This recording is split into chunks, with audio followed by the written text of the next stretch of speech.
Hello, Michelle. How are you doing? Hope you're doing well tonight.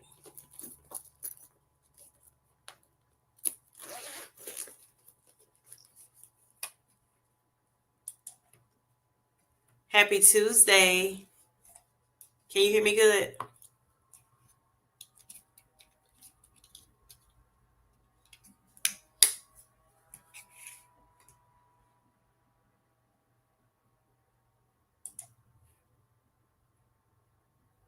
Okay. Yes, gotcha.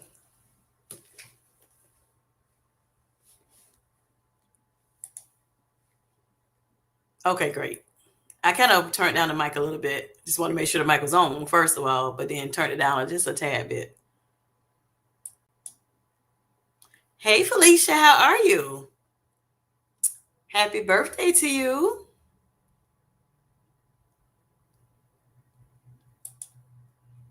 Michelle says happy birthday as well.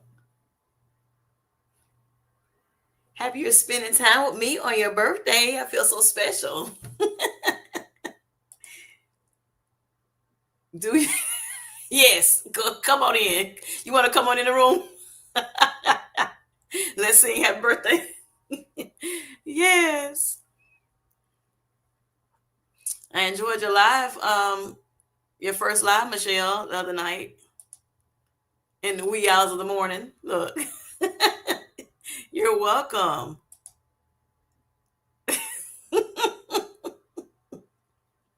You supposed to be doing, look, you supposed to be singing my little song anyway today. It's the song you started on your channel, on your live. Michelle, I got you.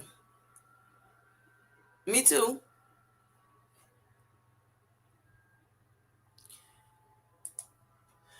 It's still, look, it's still, even though I've gotten some things out, I've been doing this for a little minute, it's still, editing things, trying to get it out, you know, get more out. Yeah. Hi, Mia. How are you? Happy you can join tonight. Hope everything is going well for you. I don't know it. I didn't keep practicing it. Y'all kept going on. Excuse me. You kept going on and on, Michelle. Oh my gosh. What is it? We are the healthy hustlers. Yeah. It takes you to say it, honey. Oh my gosh. That's all I remember. And that's probably because I looked at that video a couple times. Or I'm sorry, you're live. Getting ready for work. Okay. Thanks for listening in. So we have the birthday girl is in the chat. Felicia Marie B. Mia, wish her happy birthday.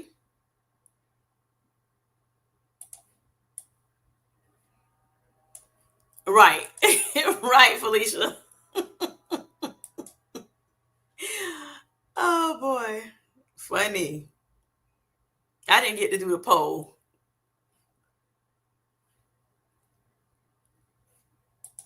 Like you were suggesting, Michelle.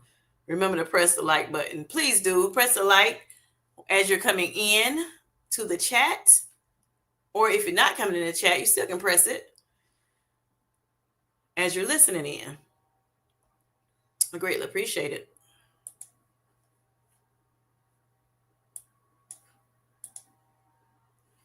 Yes. So Mia says, happy birthday, Felicia Marie B. Felicia, I went to look on your channel to see if you had put out something yet, but I didn't see anything to come out yet. A video. You still working on it? You need any help? Let us know.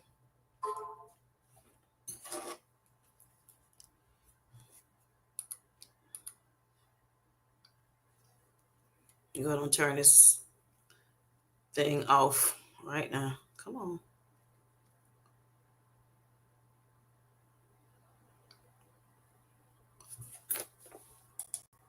Thank you, Mia. Felicia says, I couldn't miss my girl Kim J's live. Oh, look. How you do it.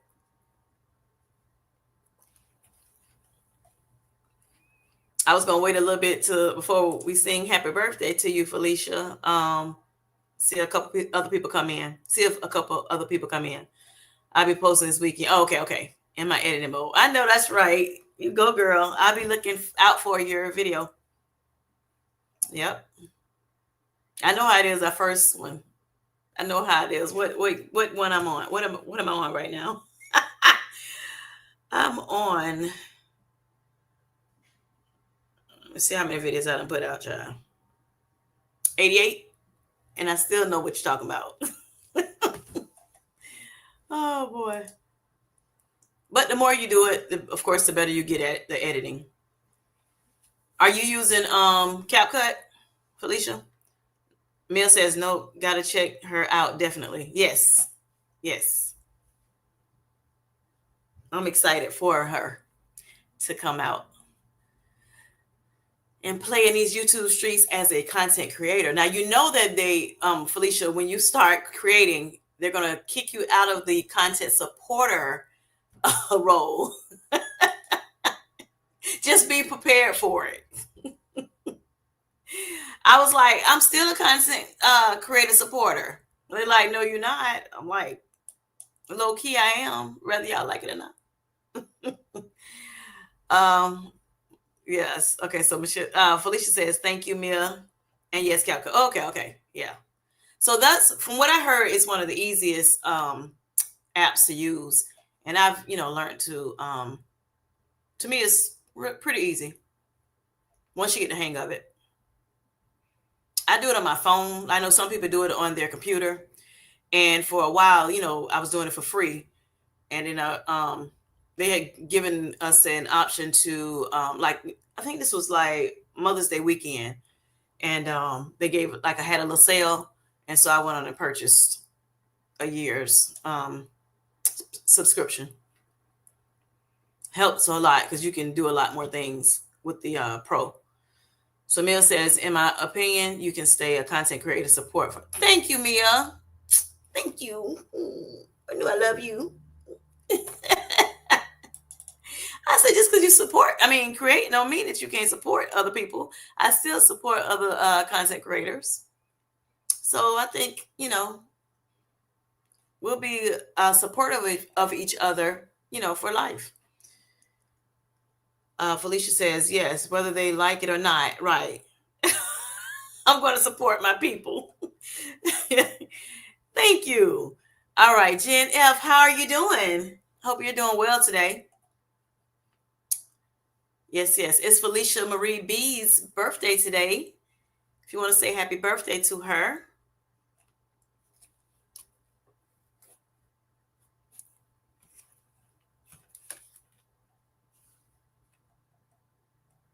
We're just kind of a little small talk for the moment, trying to see if some other people is going to come in before I kind of get into my little spiel. Y'all want to talk about, y'all have anything y'all want to talk about real quick? How's your week going? Hopefully everything is going well with you. Mia says the most support, the better. The more support, the better. That's how we stay together. Correct. And help encourage each other. Sometimes these journeys, honey, can be a hot mess. So yeah, we need all the support we can get. JC says, happy birthday, Felicia Marie B. Hi, JC. How are you doing? Hope you're doing well. Hi, Miss Linda. How you doing? Good evening, Kim J. Hope you are showing today Hope your showing today had a joyous day. Yes, I had a joyous day today. Michelle says, yes, I will continue to support. Correct. Jenna says, doing well, getting ready for work. Okay, you and Mia. Happy birthday, Felicia. Not too much cake. But you can have some now, if you like. Hi, Hajareen. How are you? Hope you're doing well today. Okay, you're doing good. Wonderful. JC, you've created some great content this week. Thank you. Thank you. Thank you. I always hope that I'm, giving, showing some kind of encouragement to, the community. And it also encourages me, of course. So Felicia said yes at Gen F. Not too much cake. Yes. Do you have a cake, Felicia? Did you do cupcakes? Did you do a cake? If you do have something like that. And what are you doing for your birthday? You have anything big planned? Hajarine says, I'm doing well. I hope you are doing well. I am. I'm doing good today.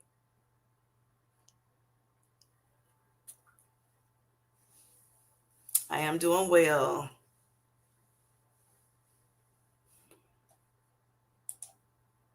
Linda says, I love your words of encouragement today on your devotion. Thank you. Thank you. Thank you.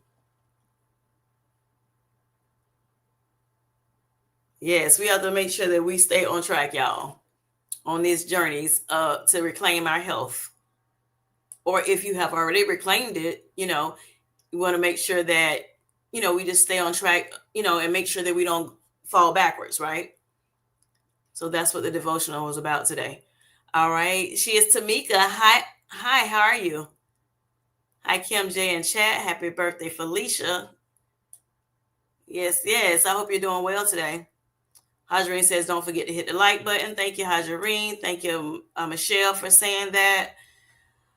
For reminding people, Felicia said, I made homemade chocolate chip cookies, sugar-free, so my dad can enjoy them too. That's so sweet of you on your birthday. Look at you, still serving him. So sweet. I know you love your dad. It shows.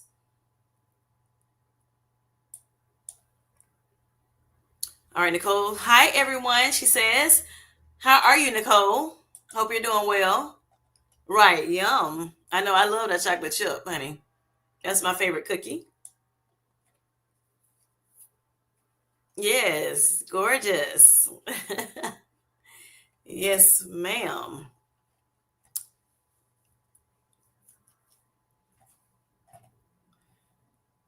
All right, y'all. Do y'all have anything y'all want to share today that you are actually celebrating? This past week since we've talked, or besides Miss Felicia Marie B's birthday today.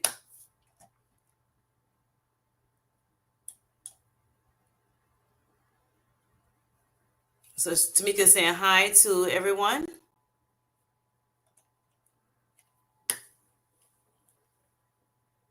And Tamika, just again, I enjoyed your live Sunday.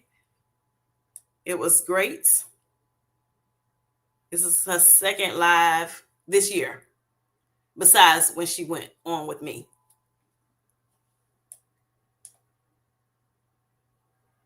Yes, I'm eating a bit more. Okay, yes. I heard you. I listened to your video today. I hadn't had a chance. I hadn't made a comment yet, but I did listen. I'll be going back and listening to it again and then commenting. You're welcome. Honey, I love that picture. That hair is pretty. Mm-hmm. Gorgeous. Okay, so let me put. I ran in here to this computer because I was out and about trying to get me some groceries, and it was taking forever. Those lines in the grocery store were very, very long today. But yeah, I made it back. I'm like, oh Lord, I'm gonna be a little tardy for the party, but I'll be there. Linda says, I'm happy to say my doctor took me off of wonderful. One of my blood pressure medicines. That's awesome. That's awesome, Linda. Awesome, awesome. I mean, you're doing well. Blood pressure is coming down. I love it. Thank you. Thank you. Gorgeous. Thank you. Oh, really? Also, look, I don't ring it up like, because maybe the way I was running trying to get home, honey. Felicia, says, I can't wait for today's topic. Yes, yes. That's wonderful, Linda. Hadreen says, yes, yes. Help Linda celebrate her victory of lowering her blood pressure some. That is awesome. Yes, yes. Congratulations again.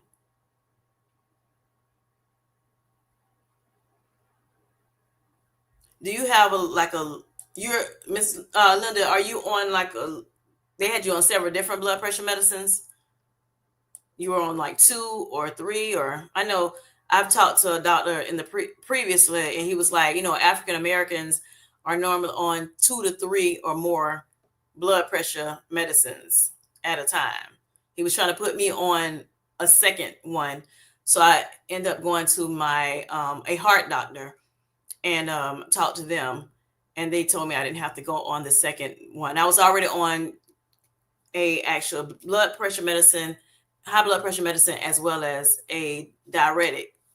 So the heart doctor said I didn't have to go on the second blood pressure medicine. But I do remember my PCP saying that a lot of African Americans are on two to three blood pressure medicines, if not more.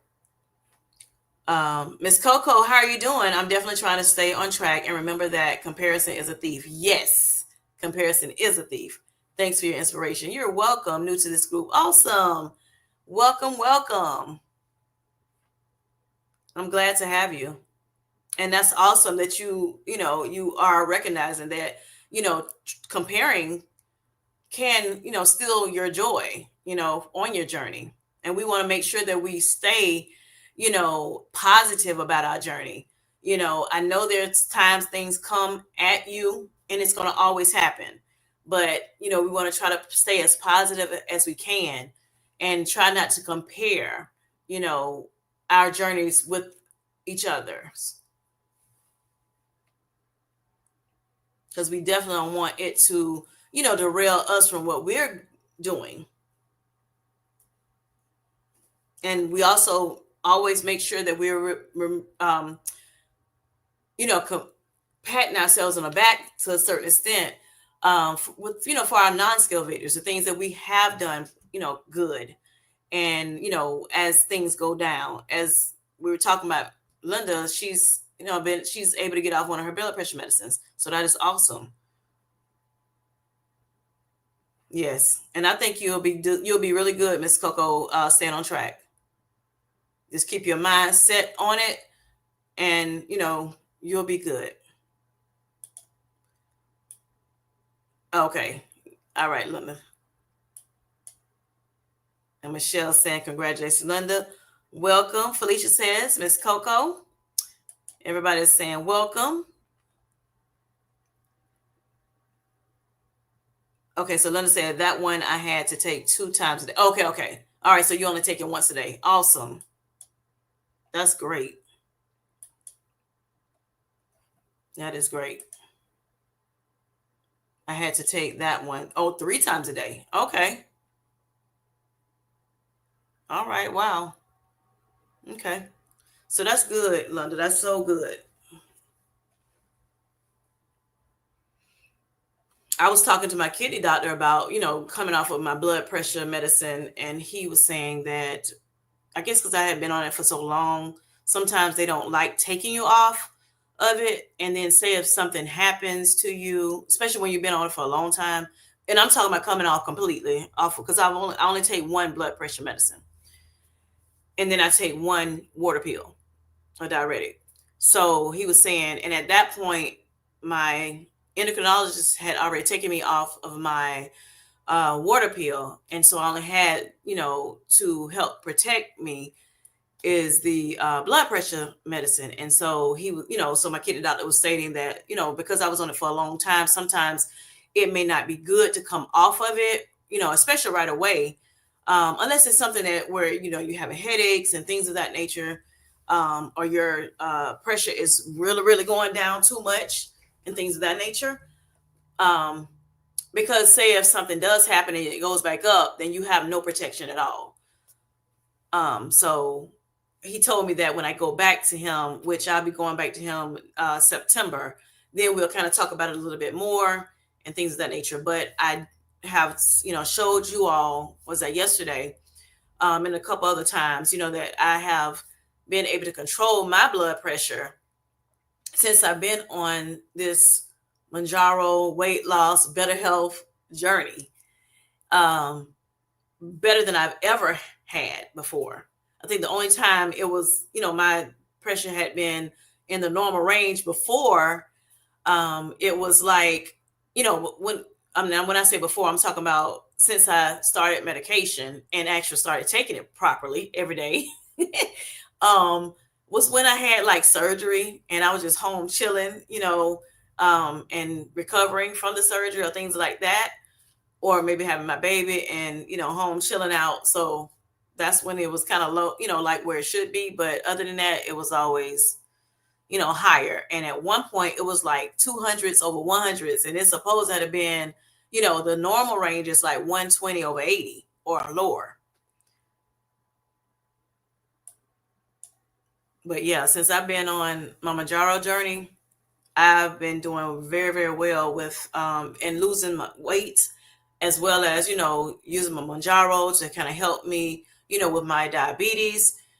It's been helping a whole lot, and I'm able to now better control my blood pressures as well, not just my diabetes. So Linda says, right, some I have to stay on. Right, okay, to help my kidney disease. Exactly. So one of the ones that I'm on, which is losartan, it's supposed to help kidney disease. And so yeah, that one I may wind up staying on. I probably can go down on the dose because I'm on 100 milligrams, and they have a couple different doses of it. But yeah, I probably can go down on it. I did put myself back on the diuretic because I noticed that, and that was in January when my endocrinologist told me I can stop taking it. But I noticed that, as the time progressed, I started, my pressure started going up a little bit, and then it went in like the range where it's kind of like pre-hypertension range, which is like the 130s over, 80 something. And so I didn't like that. So I was like, let me go back on it. And when I went back on it, it went right back down under, 120 over 80. I'm like, okay, cool. I can deal with that. Hey, I've been on this medicine for a long time. So I'm like, I don't expect everything to work out in 5 months. So we'll keep, looking and seeing what's going on with it as the time progresses. And then then I'll speak to him again about, hey, how do you want to titrate me down or whatever. And then also with my water pill that I'm on now, that I actually I got on a different water pill when I started my journey as well. And when I got on that pill, that water pill actually helps me with my potassium, keeping my potassium in the normal range as well. Because at one point I was having issues with potassium and low sodium, even though I was on high blood pressure medicine. So that's another thing, like we were talking about comparing our journeys. I mean, I got a lot going on. So to try to compare my journey to somebody else, it's going to be way off. It's going to be way off. So that's, just another encouragement for you, Miss Coco. It's just like, you just never know.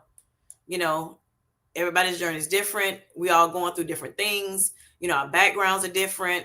Our environments are different because we live in different cities and states and things of that nature. The culture that we grew up in is different, meaning like the way we eat, how we were brought up, just all kinds of things. So, like even our genetics and what's running through our bloodline, just totally different. So yes, try not to compare yourself. And when you find out you may be trying to compare yourself, you got to kind of refocus. Yes.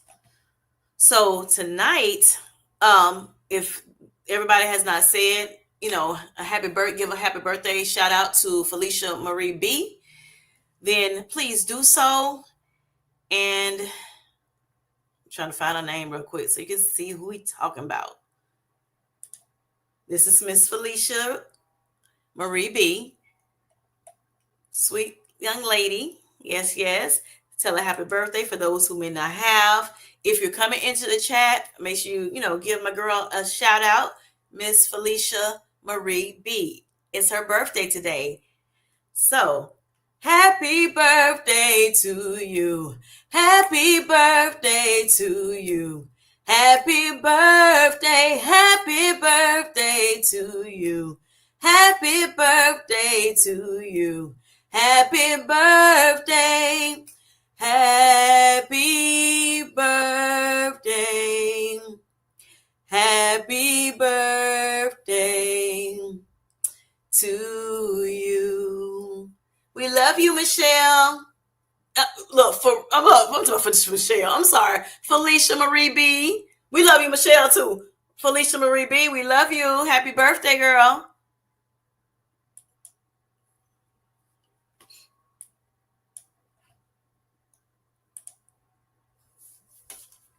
All right, y'all.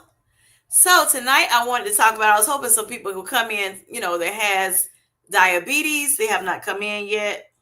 Got a few people that normally come on Tuesdays. Girl, my mind poop. Michelle got me tripping over here. I'm over here tripping on what we talked about before y'all came in. I don't know if y'all heard us, but and then on her live. So Michelle is in the back of my mind too. It was me, Felicia, and Michelle on a live, like wee hours of the morning, talking. Hi, Lakeisha, how are you? Thanks for coming in. I hope you're doing well. If you have anything to celebrate within this last week, go ahead and drop it in the chat. Let us celebrate with you. Oh my God, I'm going to say the video forever. Thank you all so much. You're so welcome. Dog Michelle, I'm hiding. I'm over here hiding. Right, don't hide. So y'all, before I get into my little spiel tonight about this diabetes, honey, and I talked to y'all a little bit about it, within the last 2 weeks on the live, just a tad bit. But I was hoping some other people that had diabetes would come in, but hopefully they will at some point. If not, that's okay. We're gonna still ride out with it. So you can know what's going on with your girl Kim J. It can be thank you. See, I love Felicia. See, this is why I love you, Felicia. So sweet. It can be Michelle's birthday too. I don't mind sharing. Right. I'm a type 1. Okay. Okay, 2014. All right, gotcha. Okay. JC. So that's where your body does not produce enough insulin. Correct, JC?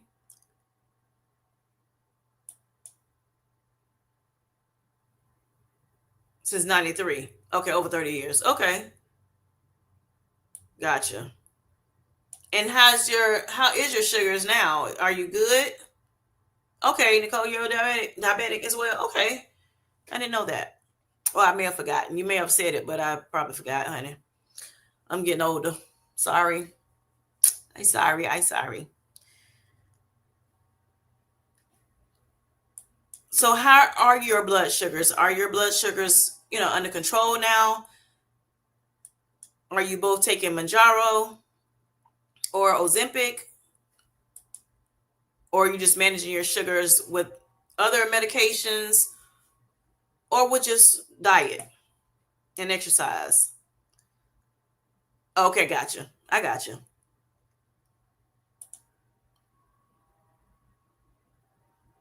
Yes, it doesn't produce insulin. Okay, gotcha. I've heard people on different channels talk about it. I follow this one guy. I can't remember his name though. I can't remember his name. He's a type 1 diabetic too. And he talks, he has a lot of good information on his site about it. My A1C is around 6.5 to 7. Okay, depending on what is going on. Gotcha. Okay. But that's good though.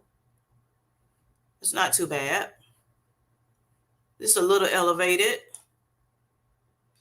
Nicole, okay, so that was JC saying her are you a she, he? Um okay. All right, so Nicole says MJ 10 milligrams, okay, and A1C is 5.1. Okay, good, good, good. So you're back in the normal range, well into the normal range. That's awesome. And Manjaro is helping you um, with that. Awesome. I'm on a 7.5 milligram dose of Manjaro right now. And I started, if you all don't know, insulin dependent. Yes, JC. Started on the pump and continuous glucose monitor in 2016. That significantly changes my A1C. Okay, great. Okay, awesome. Definitely does help. The CGM helps a whole lot. I used to use the CGM, which is a continuous glucose monitor. I use Freestyle Libre 3 when I first started my journey last year in 2024. I started July 30th of 2024 using Manjaro. I found out I had type 2 diabetes July 3rd of 2024, and my A1C was a 15.1. So they diagnosed me as being a type 2 diabetic at that time. And, you know, of course, 15.1 is way over the, like, what, about 3 times what it should be. It should be, diabetes start at a 5.7 or 6. Let me see. Hold up. Oh, Lord. 6 and up. So, and I'm saying 5. I'm sorry. 6.5 and up. I know something was going to sound right in my head. 6.5 and up. And so it's, you know, it was pretty much 3 times this where it should be, which is crazy because I didn't know I didn't know I would be that far up. I did find out some years before that I was borderline diabetic, but I didn't realize I had, you know, became diabetic as well as being that high, you know, so that was crazy for me. Very, very, it was baffling to me, to be honest, that it was that high. And I ended up having to go in the hospital for a couple of days. They got my glucose levels down to, you know, maybe under 150 as a steady under 150. And then I went home with insulin, two types of insulin, a fast acting as well as a slow acting insulin. And then I had asked my doctor at the time, you know, can I get on Manjaro? And so they said, you know, that would be fine. They were trying to put me on metformin, but I didn't want to go on metformin for different reasons. For one, it's not, from what I have read, it's not good for people that are that has kidney disease, because I have kidney disease also from prior, way before, like years and years ago.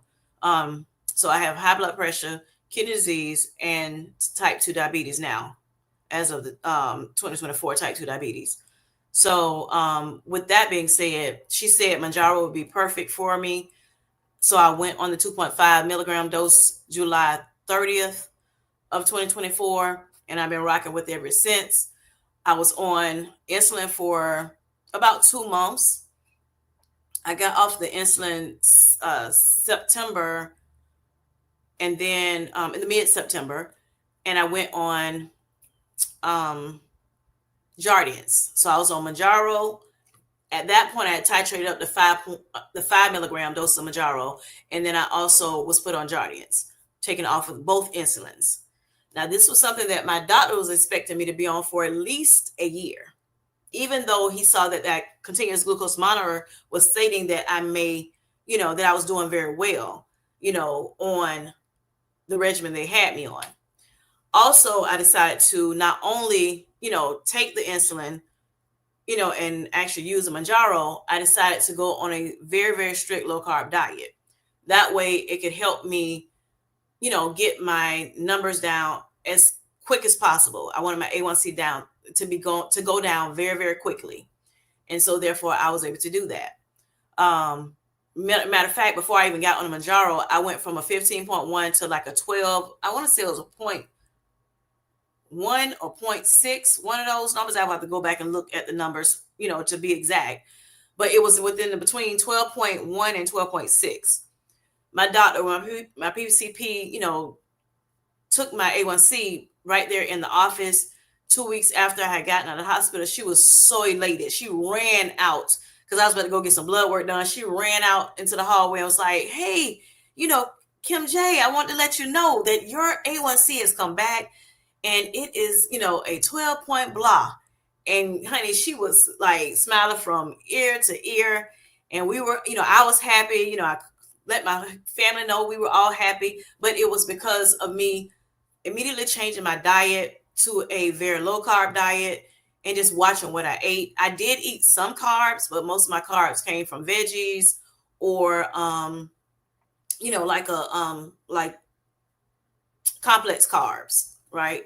And I ate very few of those. I wasn't on keto quite, but I was, very low.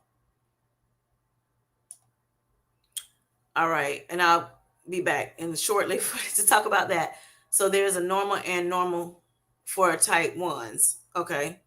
We'll see what my numbers post Zepbound on September 8th. Okay. I started Zepbound July 16th. All right. Gotcha. Okay. July 16th.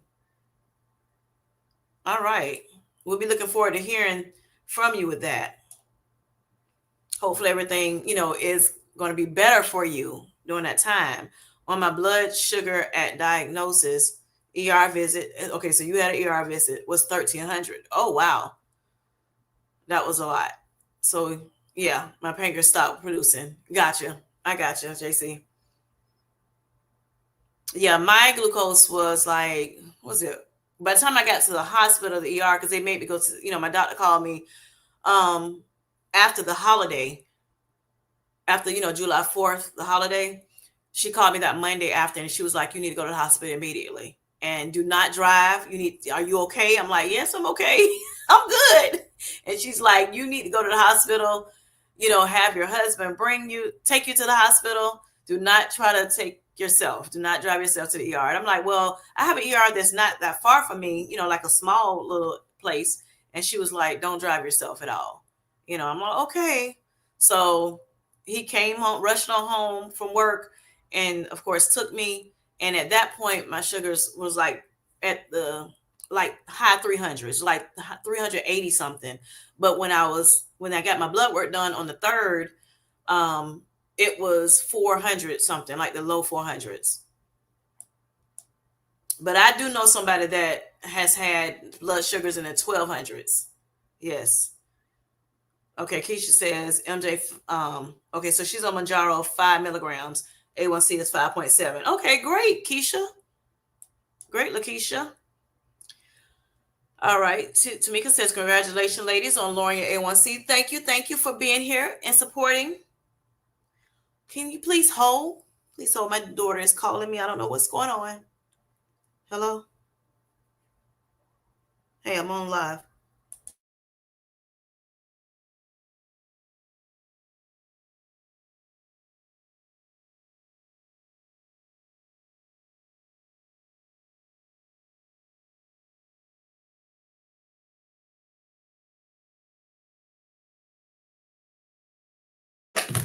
Sorry about that. She's just trying to make sure her mama had something to eat. So, all right.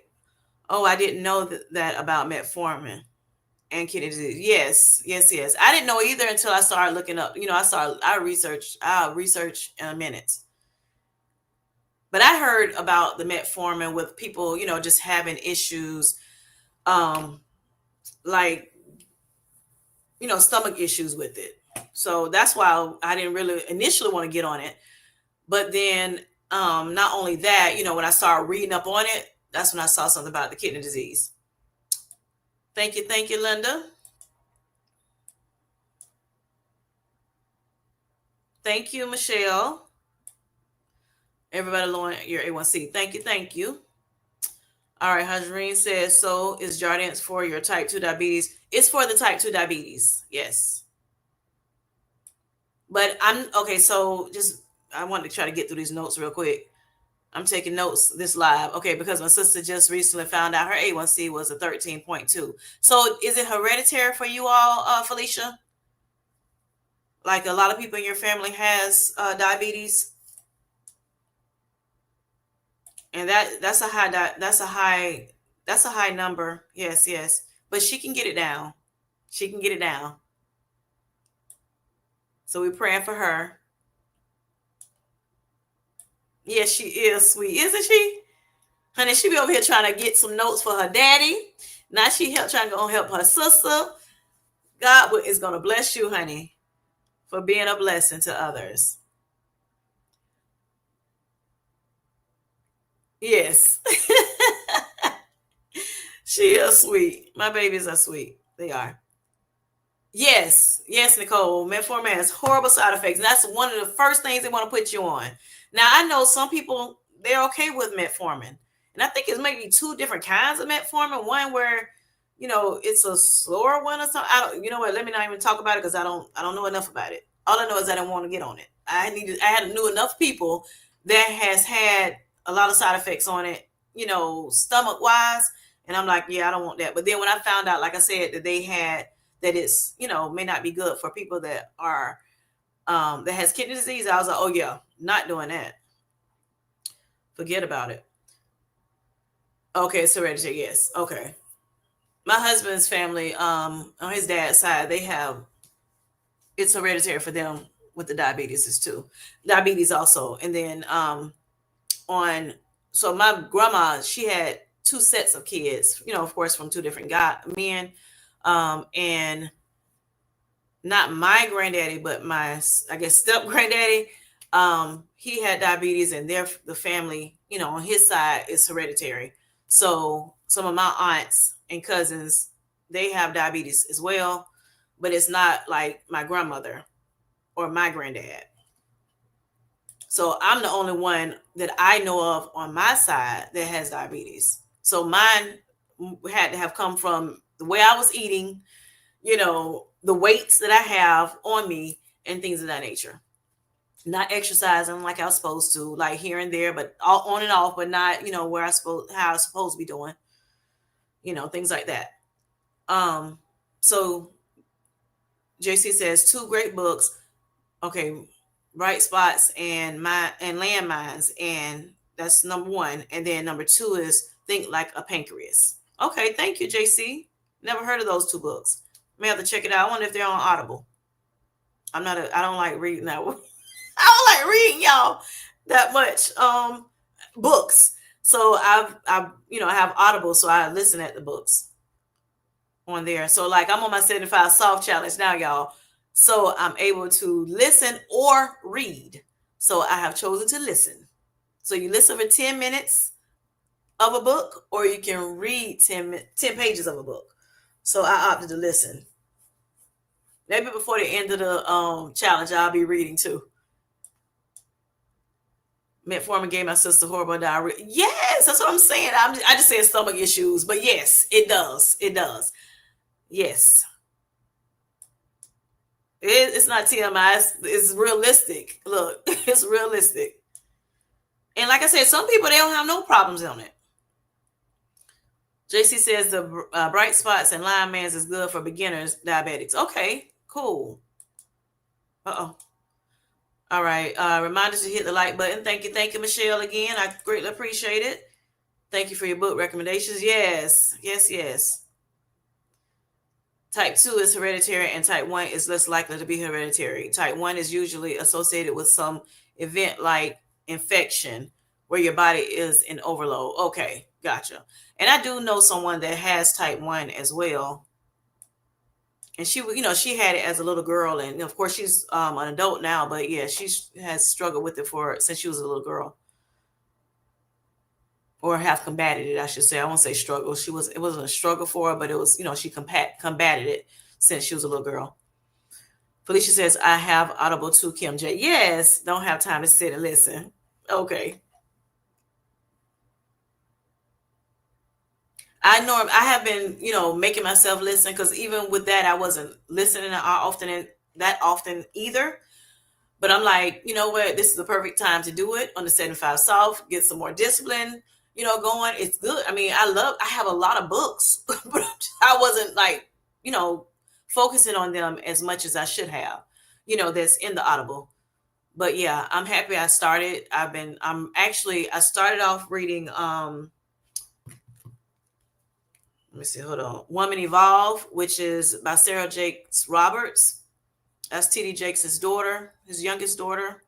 And then also now I'm on the Let Them Theory. And that is by Mel. Oh Lord, what's her name? Mel. Why I forgot her name, y'all? Hold on.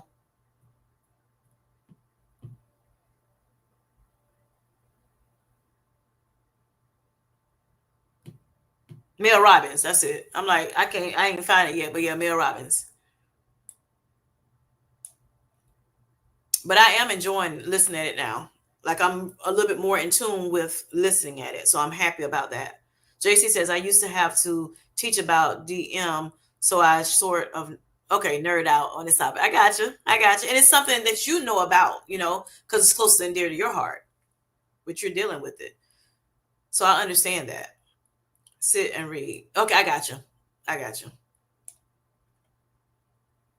Yeah, I'm like, can I get the movie? Can I get the movie? I got you, Michelle. Thank you. Thank you so much. Felicia says, it's okay, JC. Tell us more. Right, right. It's good to hear. Hello, Darium. How are you? Yes, Mel Robbins. Thank you, Darium. But you coming in hot and heavy. Thank you, thank you, thank you. JC says, someone else just mentioned the Let Them Theory book. Yes, I heard some other people talking about it before. I'm really enjoying it. Good evening. Good evening. Thanks for coming in, Darium. Hi there, Tamika.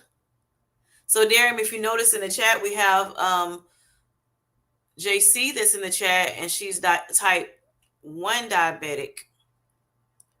So it's a little different than, type 2.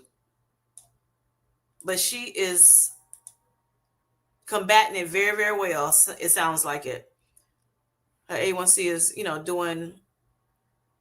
doing good. Michelle says, I brought my son, let them, and I have Sarah's books. Okay, yeah. You have Sarah's books too? Yes. Now, I actually for the Women Evolve, A Woman Evolved, I have the book and I have the Audible. So I did do a little bit of reading of the book itself, but I also, I finished it up on Audible. But yeah, I just love her. All right, so Darium saying hey to everybody. And Darium, it is Miss Felicia Marie B. It's her birthday today.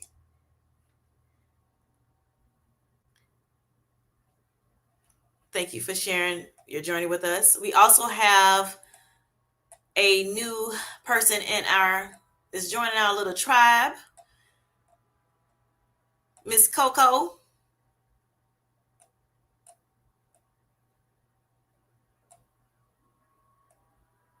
Trying to find her name in the chat.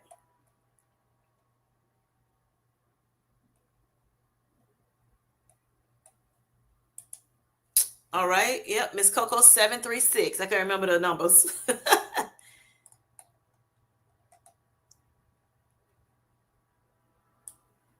I'm trying to go back down on my little. Okay, there you go. Yes. So Miss Coco has, joined us tonight in the chat as well as, the community. And thank you again, Miss Coco. Happy birthday again, Miss Felicia Marie B. So yeah, once I got off of the insulin, the 2 insulins that I was on, the fast acting and the slow acting in the beginning of my journey, like I said, 2 months later in September, I went back to my doctor's office, and before I went, I had to do blood work again because I always do my blood work right before I go. So I went and did the blood work in a little earlier that month and found out that my sugars was an 8.6. And so after that, he was like, okay, you know what? I'm going to take you off both insulins, even though I thought I was going to keep you on the insulin for at least a year. You have been doing so well that I can take you off of both of them. And, I'll put you on Jardiance. So then I was on the 5 milligram doses of Manjaro. And I also was on of course, the Jardiance at that time. And that was a 10 milligram of that. And with that being said, and no insulin. But even with that, I still was, eating lower carb meals and things of that nature. And then he wanted me to go up to the 7.5, pretty quick. And I was like, can I just hold off on going up to the 7.5 milligram? I just got on this 5 milligram, a month prior. And I'm like, I don't want to get on it, like jump up so fast. So I had to advocate for myself, y'all. And he said, that's fine. He was like, if you have 5s left in the, within the pharmacy, they have something they can fill for you, then, you can go ahead and take it, one more time. So I'm like, okay, cool. At that time, I found out I could get 3 months supply. So that's what I did. I went on and got a 3-month supply instead of that 28-day supply, the 84-day instead of the 28-day. And so I stayed on it until December. Then I said, well, since he wanted me to go up to 7.5, I'll go ahead and go up there. So I went in December and actually asked for the 7.5 milligram dose, but I was still taking the Jardiance. And I noticed that my fasting glucose levels, which was the ones that you take, in the morning before you start eating, I noticed that they were, like 71, 72, 75. And that's kind of low. It's still in the regular range, but it's kind of low, especially if I'm going to take a pill on top of, the Manjaro for that day. So, I had talked to one of my friends that's a real close friend that, is a nurse practitioner, APRN, they call it now. And she was like, well, Kim J, if you're taking, if you're on Manjaro and your blood sugars are 70, 71, 72, like that, 75, before you eat at your fasting glucose, you may not want to take, both of those medications. So I was like, okay. So she was like, call your doctor, talk to them about it. They're probably going to want to take you off of one of them. And I'm like, okay, well, they can take me off of Jardiance, but they're not taking me off of Manjaro. I can tell you that. Because at that point, I knew that Manjaro was helping me lose weight as well. So I would try to get off of that, y'all. So with that being said, I talked to my doctors about it, and I ended up coming off of the Jardiance, and then I just stayed on the Manjaro. Yes. So I've been rocking, like I said, on the 7.5 ever since. So let me go get in this chat real quick and see what we're talking about. JC says, of course, I really love this community that y'all have built. Yes. Yes. Great community. Wealth of knowledge through experience, firsthand experience or secondhand experience. It's so supportive on this health journey. Yes. Yes. It makes it more sustainable when we support each other. That is so true. So true, JC. Now, what happened too, and I didn't say this today, but I've said it before, when I was, in the hospital those 2 days, they right before I left out the hospital, the discharge nurse had talked to me about it. And she was like, hey, try to find your community. Because even though, yes, we're your team that's going to help you, medically through your diagnosis and things of that nature, but it's nothing like having a community that, you can talk to, hear personal experiences and kind of bounce things off of each other. Not saying that we're going to do exactly what everybody says, right? We're not doing that. We're going to get the information. We're going to hear it. We're going to eat the meat. We're going to spit out the bones, y'all. We also are going to talk to our doctors and our dietitians or nurse practitioners, whoever your healthcare team is, before we decide to do new stuff. Okay. So we do that. That's what we do. But just a sidebar. But yeah, so she did tell me that, and I'm like, so I was jumped on YouTube because I was a YouTube girl anyway. But I jumped on YouTube and I started looking for people who is on Manjaro, who is on a GLP-1, who has type 2 diabetes. And I started finding people until I found this group here. And I'm so excited. I've been, within this community for a while. I'm trying to think of how long it's been. Maybe October is when I really got hot and heavy in the community. Started talking to people, in the chats and everything. And, like I said, I've been enjoying myself, listening to other people's journeys as well as my own, being able to share some things here. And then in January, at the end of January, I started my own channel. I figured I had something to, tell people myself, how God has really blessed me on this journey. But, after I actually found out, about my A1C going down to 8.6, by the time January came and me being on that 7.5, and just going backwards, to back to, when I first started my journey, I did more blood work because I had to go back to the doctor, and they said you were, your A1C is back in the normal range at 5.6. So that is the top of, the normal range. And so I was so excited. Of course, everybody was excited. We were excited to, as a family or whatever. And I had already started kind of coming up, titrating up on my carbs, still eating the more complex carbs, not a lot of simple carbs. And that has helped me along the way.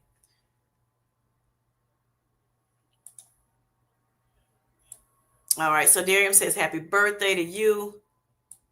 Just going to go through the chat real quick and I'll keep talking about my little life. All right. So Felicia says, thank you. I appreciate your knowledge, JC. Yes, yes, Tamika. Thank you for, encouraging JC. All right. Great, JC. We need to learn more of our individual, right, living with diabetes type 1 and type 2. Correct, Darian. And also 1.5. Correct. And then I also heard there's a type 3, and not a whole lot of knowledge about it, but I heard, they're calling type 3 diabetes if you have like Alzheimer's or dementia. Hajarine Annette says, hello, it's Darium.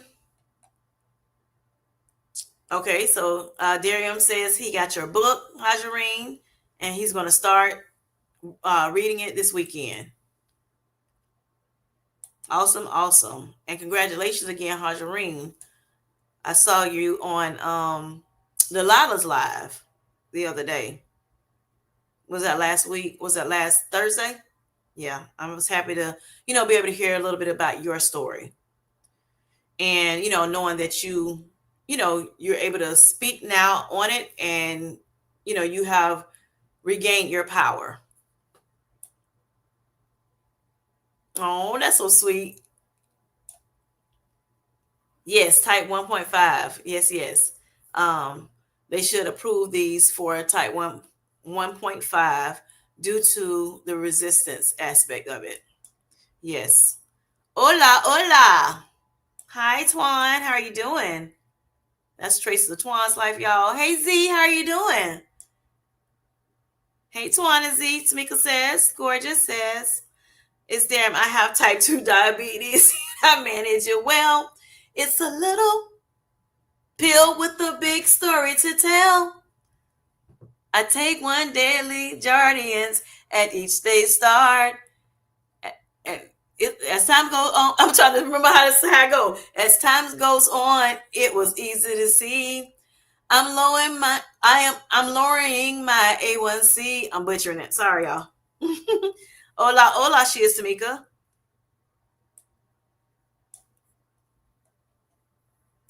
That baby's still in Cabo. Right, that commercial, correct. LOL, Darium. Twine, you still in Cabo? Yes, she is. Whose birthday is it? Felicia Marie B.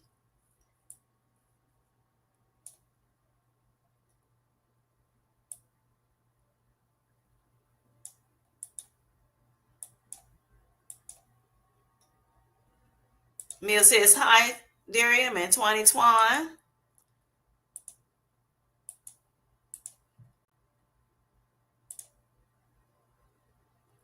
Hello, Twan. It's Amika. Michelle says, all right, all right. So, yes. So, back to my little story. So, in January, I found out, like I said, it was my A1C was back in the normal range 5 months after I was diagnosed with type 2 diabetes. Yes, yes. Very, very excited about that because that's something that a lot of times don't happen. Not saying that it's never happened, but it could be kind of difficult sometimes, for it to happen. So I do believe that my lifestyle changes through nutrition, just better nutrition in general, eating my low carb diet, making sure I'm, stay hydrated, sorry.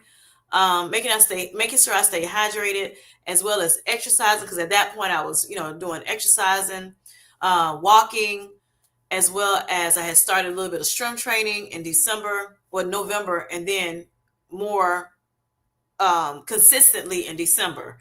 And so I think those things, as well as the Manjaro, and of course, like I said, a couple months, the insulin that I was on, and a couple months I was on the Jardiance. But, I do believe that all the things that I did definitely helped me get that A1C back down very, very quickly. I do believe that the quicker you can tackle the issue, the quicker it is for you to defeat the issue, right?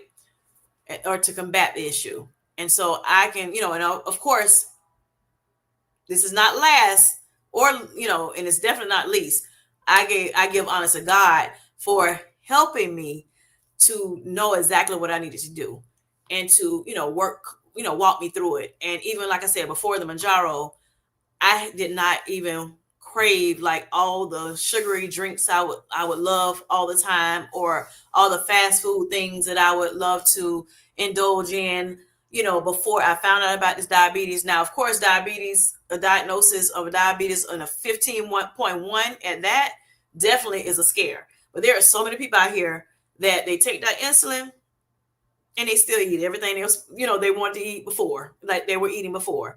So with that being said, I'm thankful to God that He helped me, kind of take that. First of all, have that mindset shift. Hey, you got to do what you got to do. No more playing around, like you did when you was, first diagnosed with high blood pressure for years, playing around with that.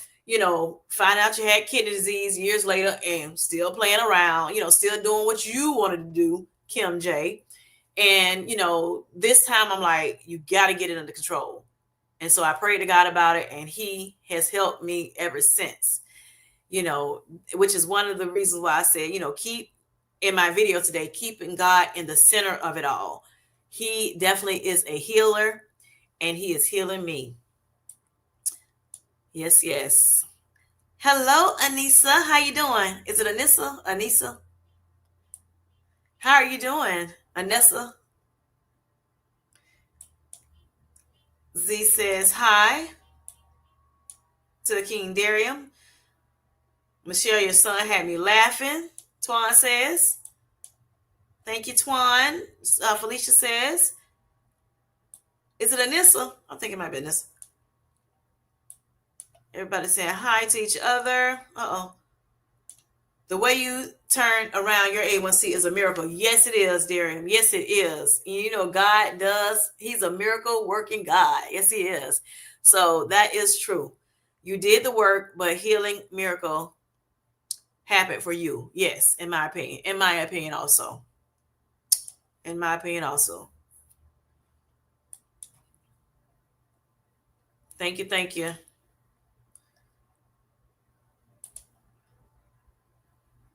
Okay, so hope you're doing well today at Darium. Thank you, Z. Amen. Amen. Okay, Melissa. All right. Anissa like Melissa. I got you. So Anissa. Okay, Michelle says being a frog for forever relying on God. Definitely. Definitely that. I like that. I like that. I like that. Praise God. Yes, yes, yes. So, Felicia, just to let you, just to encourage you, and I know your dad has been doing well. You've been helping him, just learn about and be able to combat his type 2 diabetes. And now that your sister, has been diagnosed, I'm sure she's able to get hers down and combat it, as well. And she will do wonders if she, does the things that she needs to do to make sure that she, just changing her lifestyle and things of that nature if she needs to. Putting things into practice definitely helps. And like I said, making sure God is in the center of it all right. So Michelle says, "Oh, I'm still editing Twan." Okay, and Kim, your story is amazing. Thank you, Michelle. Frog, right? Forever and always. Yes, yes.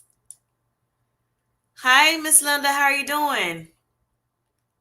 Hope you're doing well. You're welcome. You're welcome. All right, I'm gonna keep saying it throughout the chat, y'all, or throughout my live. It is Felicia Marie's birthday today. Wish her happy birthday if you have not already. We did sing to her one time. We may sing again a little later on the way out. Yes. Hope you're doing well, Miss Linda. And I enjoyed your recent video as well that you put out. So yes, so as of January again of this year, 2025. All right, I'm now back in the normal range, y'all. 5.6. So I'm still doing my thing, trying to make sure, I continue, in that range of the normal range of, what an A1C should be. My sugars are looking good, not having a whole lot of lows anymore. And that's why one of the reasons why, like I told you, that I had to go off of Jardians because I was still having a little lows. Because my doctor did say, "Oh, when I put you on Jardians, you shouldn't have any lows anymore." Well, that was not the case for me. So that's why another reason why I just had to come off of it. So with being on that 7.5, I'm losing a little bit more weight. The weight has kind of slowed down a little bit, but it still was, going. I was still losing some weight. My sugars were still looking, good. I wasn't having the lows, as much as I was, when I was on the Jardians and the and the Manjaro 7.5. So then, as I continue my journey this year, I started getting lows again, y'all. I'm like, what's going on? I done increased my sugars, or my carbs, I should say. But for some reason, I'm still having lows. What is the problem? What is the problem? So, I kind of kept it to myself. I did talk to a few people about it, within our community. But, I'm like, let me try to tweak some things and try to figure out what's going on. I'm not sure what the problem is, Maybe I need to up my carbs a little more. So I did that. And because at the time I was like I had titrated up to about 90 carbs a day, grams of carbs a day. And I'm like, okay, I'm doing that. Well, first it was 75 and then I went to 90. And I'm like, okay, I'm doing that. But for some reason, I'm still getting sugar lows. Not crazy often, but I was. And unfortunately for me, I don't feel when I get a low blood sugar under 70, that's low blood sugar under 70. I, for some reason, do not, feel anything. I don't feel anything. I don't have cues to tell me, hey, the sugar is going low. You need to do something about it. So at that point, I was not using the continuous glucose monitor anymore, the CGM or Freestyle Libre. I was not using that anymore because my doctor told me I didn't have to use it anymore. I can check my sugars twice a week since I was back in the normal range. And I was like, I'm going to keep checking it twice a day because I'm still getting lows. So I'm going to check it twice a day before I eat and then, right before I go to bed. And so, like I said, I was starting to experience a little more frequent lows. And I'm like, I don't know what's going on. So I said, let me increase my sugars again, my carbs again. Still not eating like table sugars and things like that. Not eating a lot of simple carbs, but I did add a little bit more simple carbs to my regimen, but still focusing on, the complex carbs and, making sure I'm trying to still lose the weight that I want to lose. I started with my weight loss journey the same day as I started my Manjaro journey to help with my sugar, to help, lower my A1C, and which was July 30th again of 2024. And I was 253 at the time. I probably was a little bit higher than that before that day, but that was a doctor's appointment that I had on that day, and they told me it was 253. So that's where I started my weight loss journey, weight at 253. But excuse me. So yeah, so I was just like, I'm not sure what's going on. So I upped my carbs again to like between 90 and 120, and still having lows, y'all. I'm like, why am I having lows? This is crazy. When I take, and that's rather, it could be at fasting, which is before we eat, after we've gone to sleep and before we eat. And then, or, at night before I check my, before I go to bed, both times. And so I finally came on the channel on my live, a couple weeks ago, I was like, hey, what do y'all think about low sugars? What are y'all doing if y'all have had them? Things like that. And people gave me their suggestions on what they may have done, when they've had low sugars and things of that nature, or what they heard, people can do, or as they studied and researched about it, how, certain things that may help me. So some of the things I had already been doing, what have you. And I did talk to another person that wasn't on that live at the time, but I, the next day she had a live, and I talked to her and just asked her, because I know she was on Manjaro as well and was type 2 diabetic. And so she gave me, a suggestion as well at the time. And I'm like, okay, let me, kind of tweak some things again and just kind of, figure it out. And my oldest daughter, she was like, Mom, you need to call that doctor. You need to call that doctor. You need to let him know that he needs to take you off of that 7.5 and put you on the 5. Because that's crazy that you keep having sugar lows. And then it just kept going, more recently, it just got worse, and I'm like, it don't matter what I do. I got to the point where I was just eating anything, just regular food. Not like, oh my goodness. And I wasn't tracking anymore. I was just like, I'm going to just eat, and just see what it does, at that point. Still low sugars. I got to the point it was like 33% low. I have 33% of the time that I check my sugar, which is twice a day, that I am low, under 70. And some of that other portion of it, it was some days it was 70, 71, 72. So that's still kind of low. It's running low, but not actually low. So I'm like, this is crazy. I don't know what to do. So I'm like, you know what? Let me go ahead and call this doctor for real. I was trying to tweak myself before, because I know they're going to just, well, do this and then do that. Well, have you done this? Have you done that? So I'm like, let me, just go ahead and start doing some things first before I say, hey, I need to get off of this 7.5. But what do you want me to do? So I went on and called them and talked to them about it. And they told me they'll call me back, because by the time they called me, it was like later and the doctor had already gone. So they said, you know what? They took some notes down about what I was going through, what my lows were, so it was like sometimes I've had 58, 63, things like that. And that's real low, y'all. At like 50 or so, they want you to go to the hospital and get some glycogen. It's like a whole process, whatever. So and I wasn't feeling like, I don't feel nothing, until I get like maybe 50 something.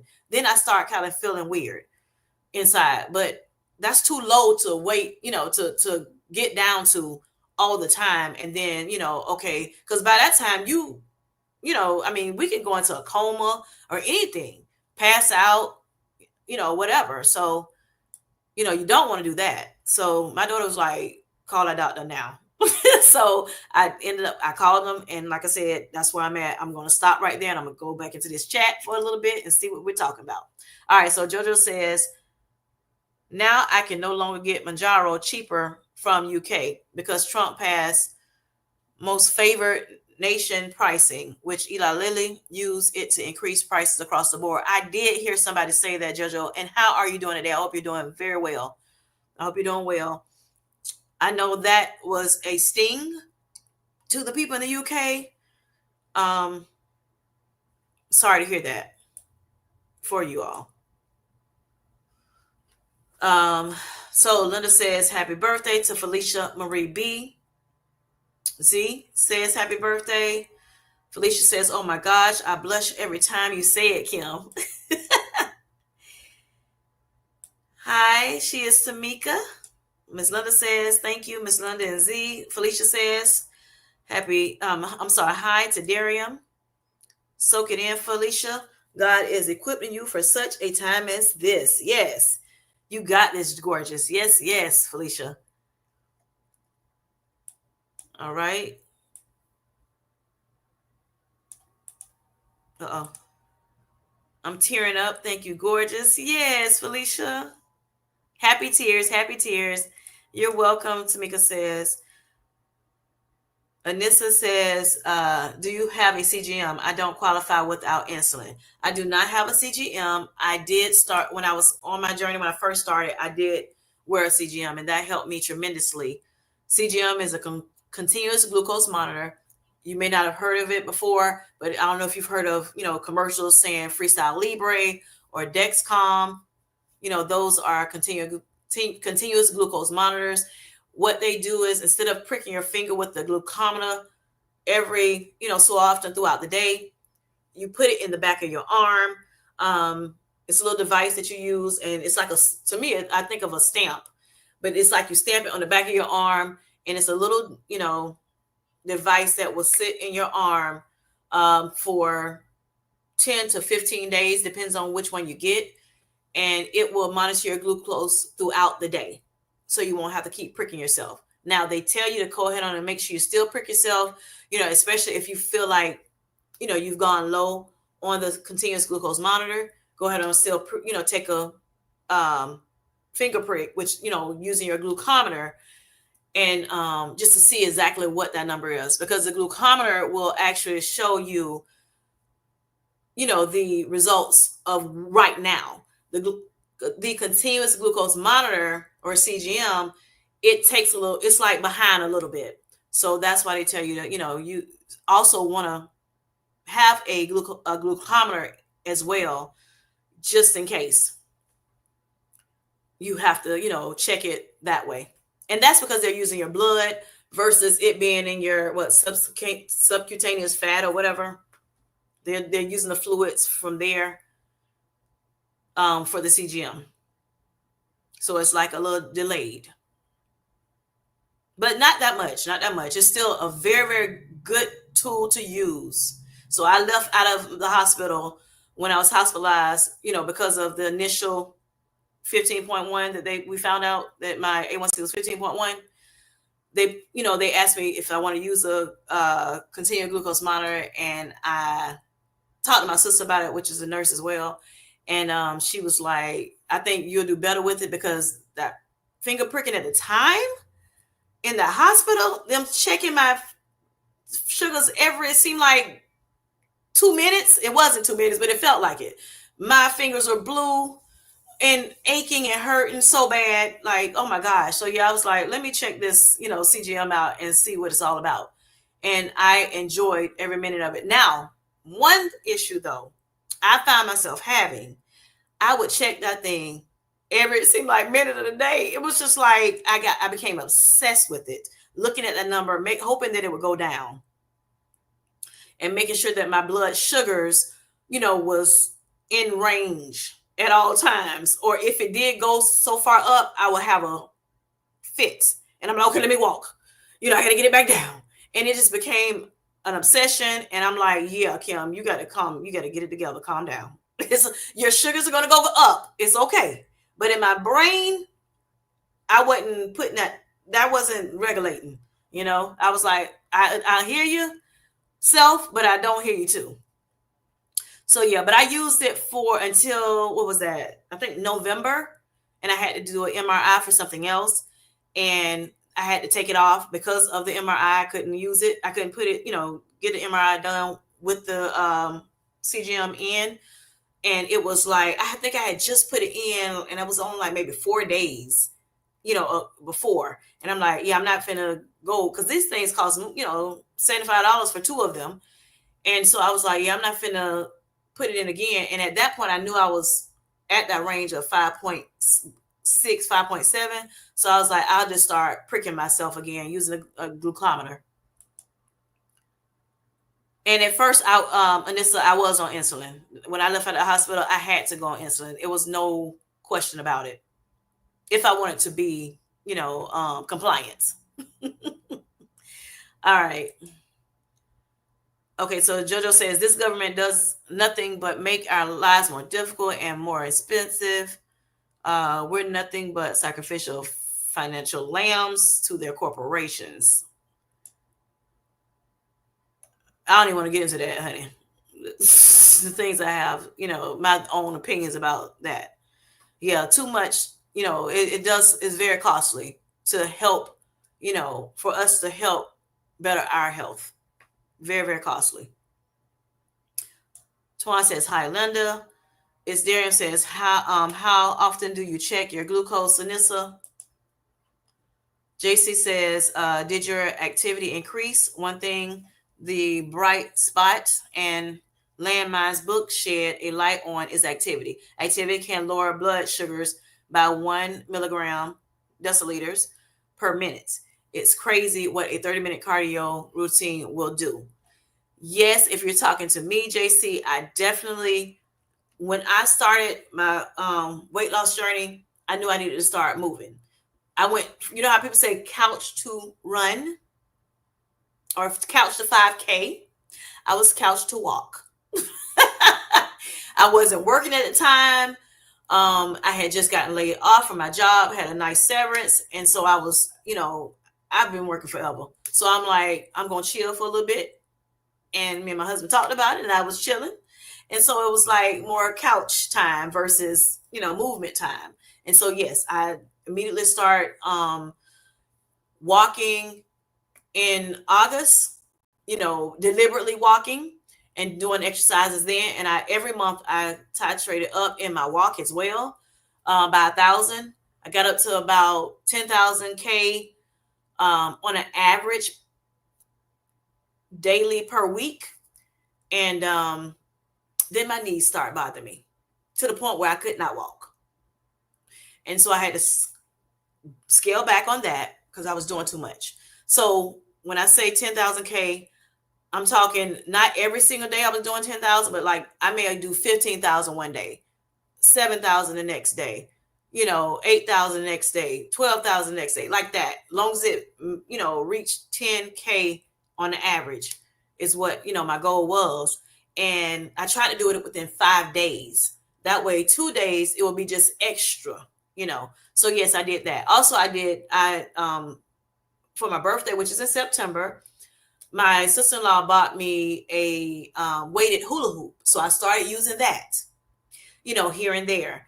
And so that's, of course, it gives a little resistance because of the weight on it. But also I knew I couldn't do the regular hula hoop anymore since I was, it's been a long time since I was able to do that regular hula hoop.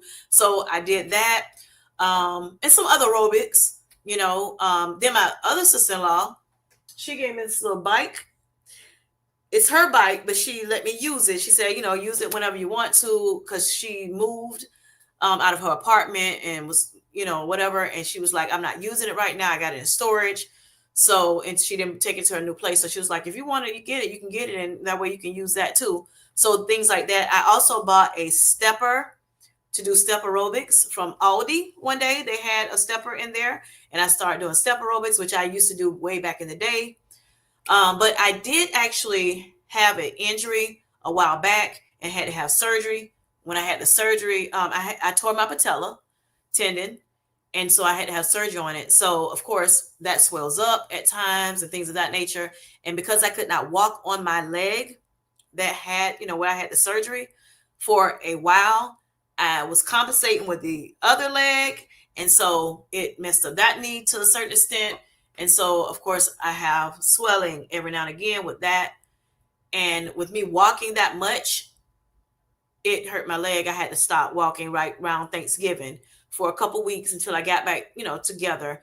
And then I started back. So I put I started, like gradually increasing it. So I went back down to like, I think 6,000 at first, and I moved up to 7,000. And now I have a goal of doing 7,500 per week of walking. But I also added strength training to my regimen of, exercises. And at first in November, I started my strength training. I did a little bit here and there sporadically. And then I started strength training more regularly in December, 3 times a week. And so that's what I've been doing. And then this year, I started going to the gym as well. So therefore, I have more weights. I have more access to equipment and things of that nature. So I do home exercise as well as gym exercises, as well as walking outside, which is my favorite thing to do. So I'm all about getting cardio in and strength training, not one or the other, but both. One is for for me, it's for my heart to keep that cardio going, and for my muscles, for my the strength training. All right, so it is 71 with finger stick on 71 with CGM. It is, well, now, like I said, I'm not using the CGM, but I had lows on this with the CGM as well. Yes. So another thing I didn't like, besides my obsession of the CGM and where the numbers were at the time, is for some reason when I put the CGM on, initially when I changed it, it will alarm, that screaming alarm every night for a good 2 to 3 nights. And I'm like, what is going on? Why is it screaming at me? Whatever. And I noticed that there are times where I had to do the finger prick just to see if it was low, and it wasn't low. So I'm like, why is this all over the place? Yeah. And then I got to the point where I started ignoring it because I'm like, I'm sick of it going off. Like, it's just going off for whatever reason. And so I was just like, yeah, this ain't working for me. Let me get out this thing. Since like I said, my A1C had gotten back down to the 5.6. And I said, I'm just going to just do the finger prick and be done. Since it's only twice a day. It doesn't hurt as much either. I guess because I was initially starting it, my fingers have gotten used to getting the prick now. So,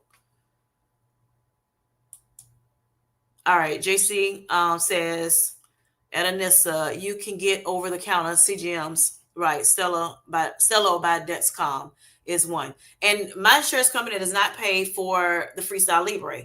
I did like the Libre, I guess because that's what I initially used when that they introduced me to me in the hospital, the case management nurse. And so that's what I started using. So I kept using the Freestyle Libre. But my insurance does pay for the Dexcom, but I think I paid a little bit less for the Freestyle Libre. So I just kept using that until I discontinued using it. And it was 2 for 75 something at CVS. Two devices for $75 and some change. And I think with the Dexcom, I think you have to change it 3 times a month, when the Freestyle Libre is twice a month. All right, so Darren says, I hope you are keeping glucose tabs all around your house and in your purse. It's essential to keep them. I have not bought glucose tabs, Darian. I have not. So what I normally do is I normally just make sure I eat something, a simple carb. If I notice that it is low, I go ahead and eat a simple carb, and I drink something that has real sugar in it or something like that, and it goes back up. I haven't had but a very few, like maybe 2 or 3 times that it has gone down to 50 something. But I normally try to make sure I'm eating, in a good amount of time so that I won't, so it won't go too low. But yes, just, for those who may have had low sugars, you definitely can use those, like you said, glucose tabs, or I may get something like, like a peppermint or something like that. And, because that has a lot of sugar in it. But you want to make sure you're getting something with simple carbs in it, not, trying to eat like all the complex carbs, because it's going to take a little longer for the carbs to, raise your glucose if if you're using just the complex carbs. All right. One a day. Okay, every other. This is Anissa says one one time a day, every other day fasting in the A, and next day before dinner.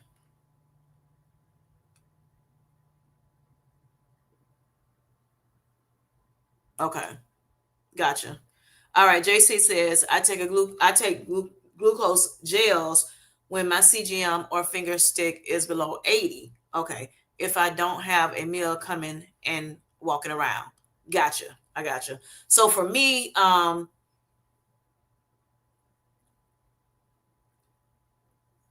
if it's under 7, well, before, okay, so at bedtime, what I have started doing, if it will say anything under 80, then I would go ahead and eat something. That's what I was doing, just to make sure that, when I do lay down, that it'll go up, and so that when I go lay down, then I'll be fine. Now I don't eat nothing that's real, heavy on me.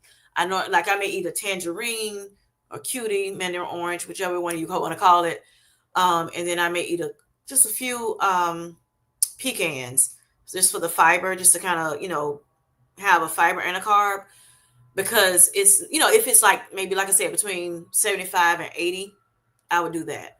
If it's under that, then I'll actually, like I said, get something with real sugar.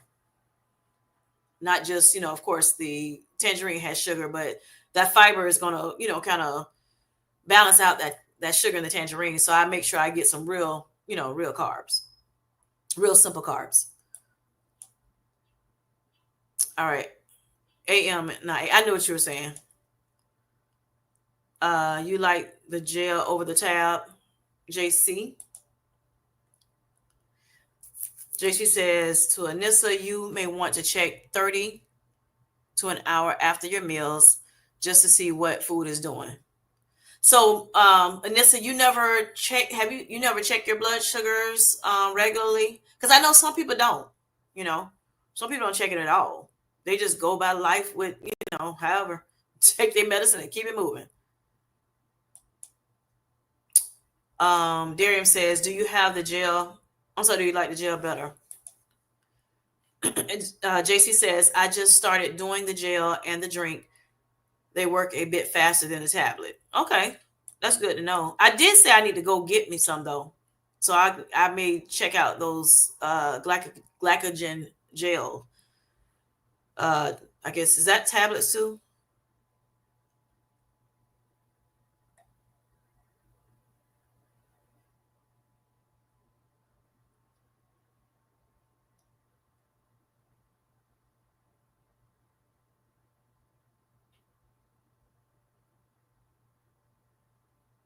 I'm sorry, I'm trying to look back at the comments.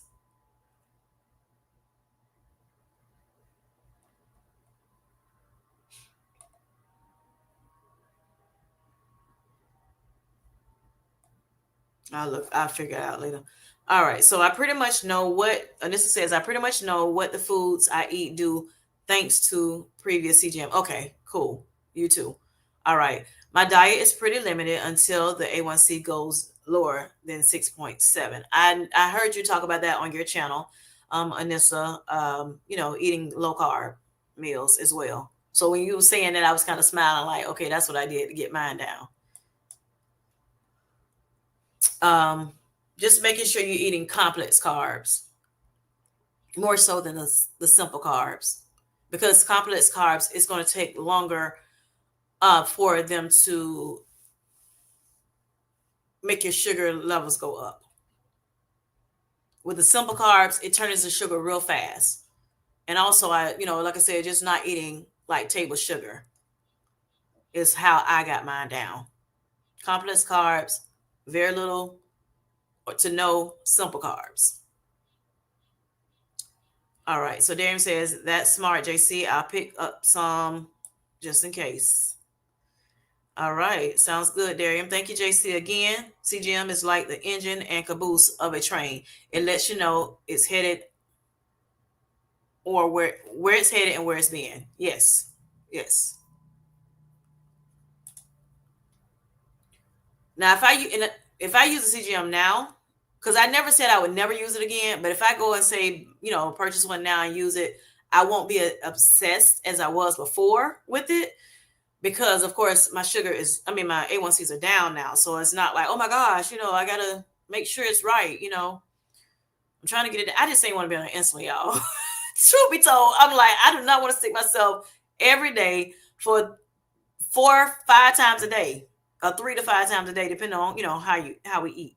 So I also, one thing I did do also, y'all, is to get it down too. I intermittent fasting. Now, fasted. Now I didn't do it per se just because I wanted to get it down, because truth be told, I was never a breakfast eater anyway.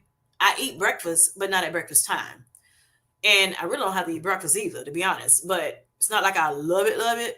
But I will eat it. It's quick. The stuff that I do eat is pretty quick to, just hurry up and grab so I can break my fast. But you know, choosing choosing to intermittent fast does help, you know, with insulin resistance, and that's what part of our issue, or a lot of our issue is being insulin resistance. And so therefore, our sugars go up, our glucose goes up, and it goes haywire. And then next thing you know, at some point, you may end up having type 2 diabetes. So for those who, even if you're not type 2 diabetic, it's good to hear us tonight like you're doing, because if you're insulin resistant, which a lot of people don't know that they are, you know, and we can talk about that at some point as well, but being insulin resistant, it could potentially cause you to become diabetic. So in this, it says true, JC. Dexcom G7 was pretty good, but it fell off before 10 days were up. I had that twice on the Freestyle Libre. I experienced that myself. The first time when I did it, I don't even know what happened. Like, I don't remember even knocking against nothing, but it just came off.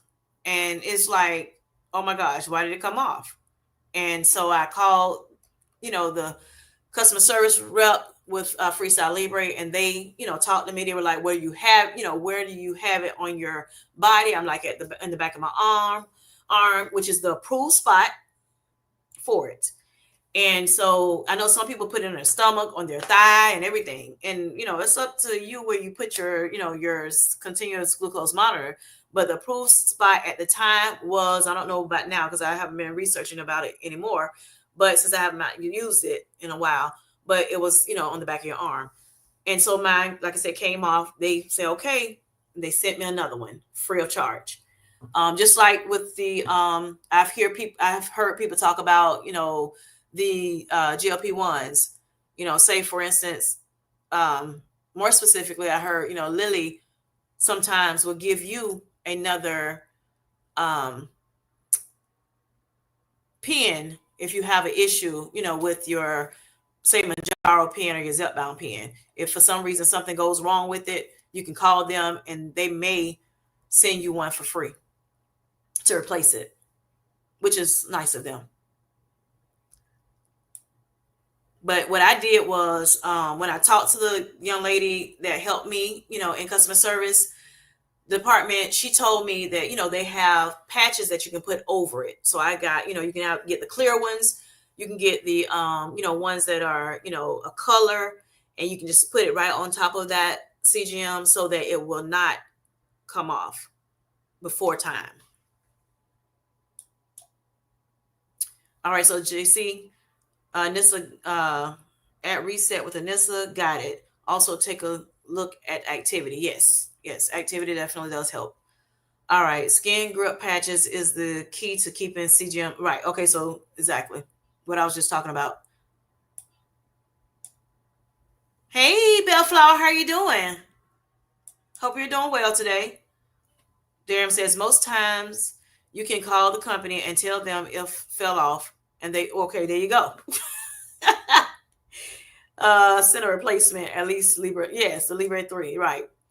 All right. And this says I couldn't even get the sticky residue off when I took the skin grip off. Honey, it took a lot. It took a lot to get the thing off me sometimes as well. And I didn't use that particular brand. I use a different brand. I bought it from a clear ones from Amazon at the time. I still have a lot of them left. JC says, got it. I had to use barrier wipes, but understood. Yep. I think when I had the issue with the getting it, and it used to put a big spot on my arm, where like left the residue on my arm and a little mark for a while. So that's another thing I didn't like about it. But I still think it was, like I said, great, especially with me just finding out having diabetes and just trying to figure out, how to get those blood sugars down and what affected and what didn't for me personally. Yeah, I think it still was worth it. Well worth it, even though I had, it was a little hiccups or whatever. As Darren says, there are some alcohol-free glue removal wipes. Okay, you can use. All right, didn't know that. Thanks, Darian, for that, as well as JC. Mia says, I totally feel you because my other foot is now having major trouble after 2 ankle surgeries on the right foot. She's on her journey to try to get left foot better now. Very stressful. Just want to walk without pain. I understand you, honey. Yes, I do understand. And at one point, like I could just walk, just regular walking, and all of a sudden my knee just gives out. I just go down and so if somebody's by me, I would grab onto them because I'm about to hit the ground, and I'm about to bring them down with me too. but that's when you mess something up and you have to have surgery, it's just never the same. Just never the same. And the compensation from one for the other, it just messes up all kinds of stuff. So yeah, I feel you, Mia. All right, Darian says I get compression lows at night because I guess I'm laying on it while I'm sleeping. And I do know that. They talked about that, when it comes to the continuous glucose monitor, having compression lows. That could have been what I was having because every now and again I would, kind of not sleep all the way on it, but maybe, have kind of a little bit on it here and there. So I do understand that part. But even when I wasn't, it was, alarming. And I'm like, why is it alarming, man? It scares you, So I'm running to the kitchen like, oh my gosh, let me go get something, for a while until, like I said, I just got, when it started doing it all the time, 3 or 4 times, and then all of a sudden it stopped. And I'm still sleeping how I normally sleep. So I'm like, what is going on? Why is it doing this? One night, I think the night after I put it on, it rang like 8 times. And I'm like, this is crazy. So, of course, I called, Freestyle Libre, and I'm like, I don't know what's going on, but 8 times? And I know I'm doing something, about it. So that's why at that point, I'm like, this is whack. This is whack. Something's wrong. So I think that time they sent me a new one out too. And of course, I definitely checked pricked my finger just to see. And I'm like, it's not even down. Like, what is going on? At one point too, I would sit up, kind of be up in the bed instead of laying flat, just to make sure that thing wouldn't go off. I test the finger stick and my glucose was normal, right? Had me freaking out. Correct. So you understand. Yeah, it was just crazy. All right, and this says, yes, lying on it creates a low pressure or pressure low. Oh, wow, Mia. Darian says, I hope your body will get in line really quick. Yes, praying for you, Mia. Mia says, my last surgery was just last December, so it's defeating to lose all this weight and still not walk comfortably. I can understand that. Oh, Kim, Anissa says, oh, Kim, I get those tabs. Kim J, I get those tabs. They get that low fix immediately. Okay. Yeah. Oh, she's telling me, I'm sorry. I read that wrong. Kim J, get those tabs. Okay. Yes, I get you. Yes, I'm gonna get those. I'm gonna get some. All right. So JC says the glycogen is a needle of sugar if you ever get too low. Correct. Correct. I knew about it. I just never used it because normally mine go back up once when I eat what I normally would eat, it'll go right back up. JC says glucose tabs, gels, or drink is for when you are still conscious. Yes, definitely, definitely that, definitely that.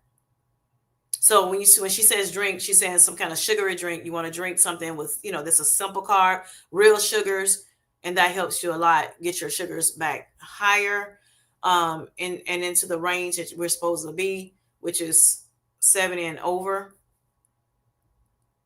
And you don't want to play around 70 too much either, of course, because then you're really going down too far.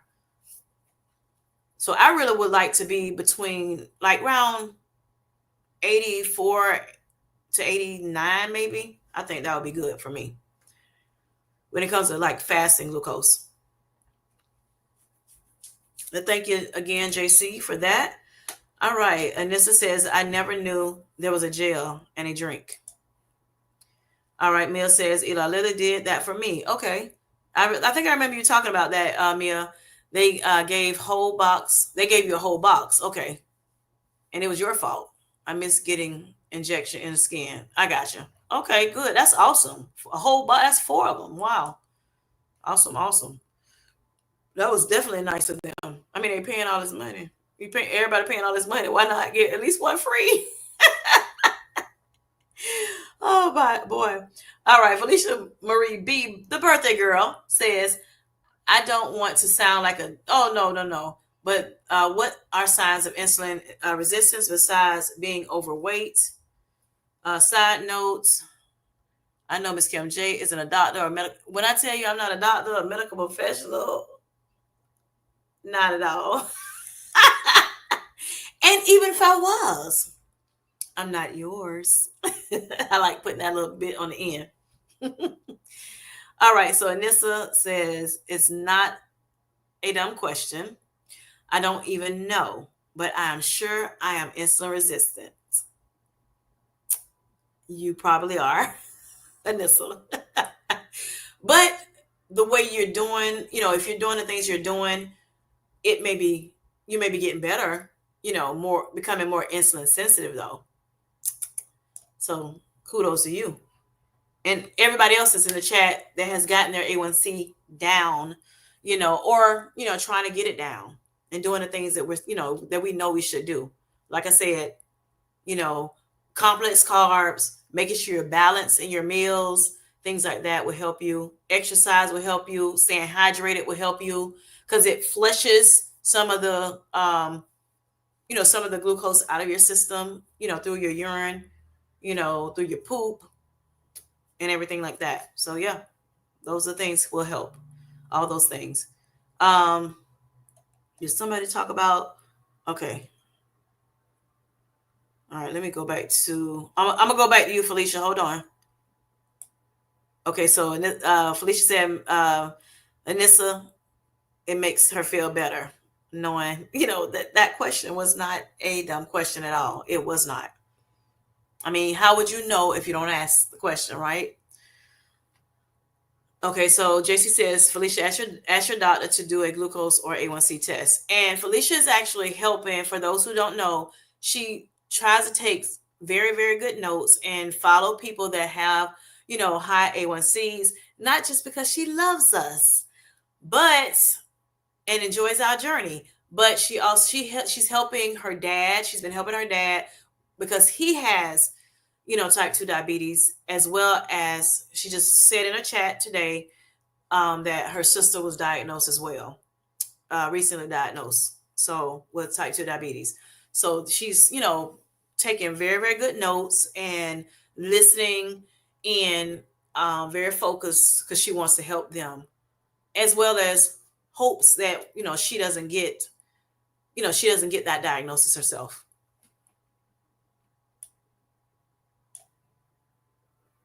And there's a way for doctors to check your to see if you're insulin resistant versus insulin sensitive, but they don't normally do that. So you probably have to pay for it. I'm going to ask my doctor about it because I want to know if that was one of the reasons. Is that one of the reasons why, I am getting the lows now? Because I have, with me changing, doing all those lifestyle changes, maybe I have become insulin sensitive now and not, as insulin resistant as I once was. That really could be that could be why, I'm having that issue. And so Bellflower, aka Nicole, has stated to you, Felicia, happy birthday, girl. All right, JC, at Felicia from Google. Don't we just love Google? But check your doc with your doctor. Definitely so. Thank you, JC, for that. However, some potential signs include increased thirst and hunger, frequent urination, fatigue, blurry vision, and unexplained weight gain. Thank you for looking that up, JC. I was going to look it up as well. I knew a couple things, but I know it's a list of things. And yes, you can go on Google. Now, of course, Google has a bad rep sometimes with the information that's on it. Make sure you're going to a reputable site. Also, make sure that you're looking at different sites to kind of see if they're kind of saying the same thing.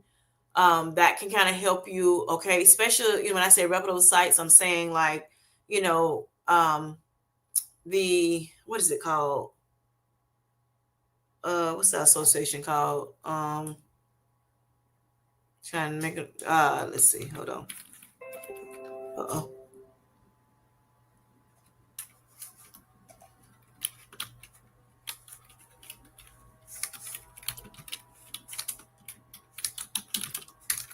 Hold on, y'all.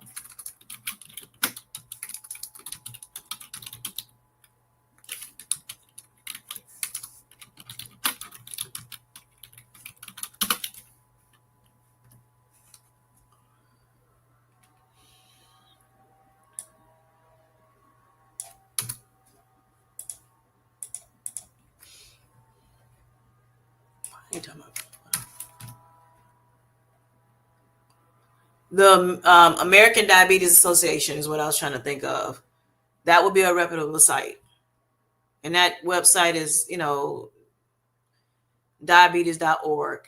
HTTPS. And then, you got the colon and your backslash or your slashes and then diabetes.org. But you can look it up under Google search. Mayo Clinic, I think, is a reputable. I'm not sure if you know about Mayo Clinic, but places like that would be good. It's a lot of other things, a lot of other sites that would be good. But this is just an example of it, of ones that you can use.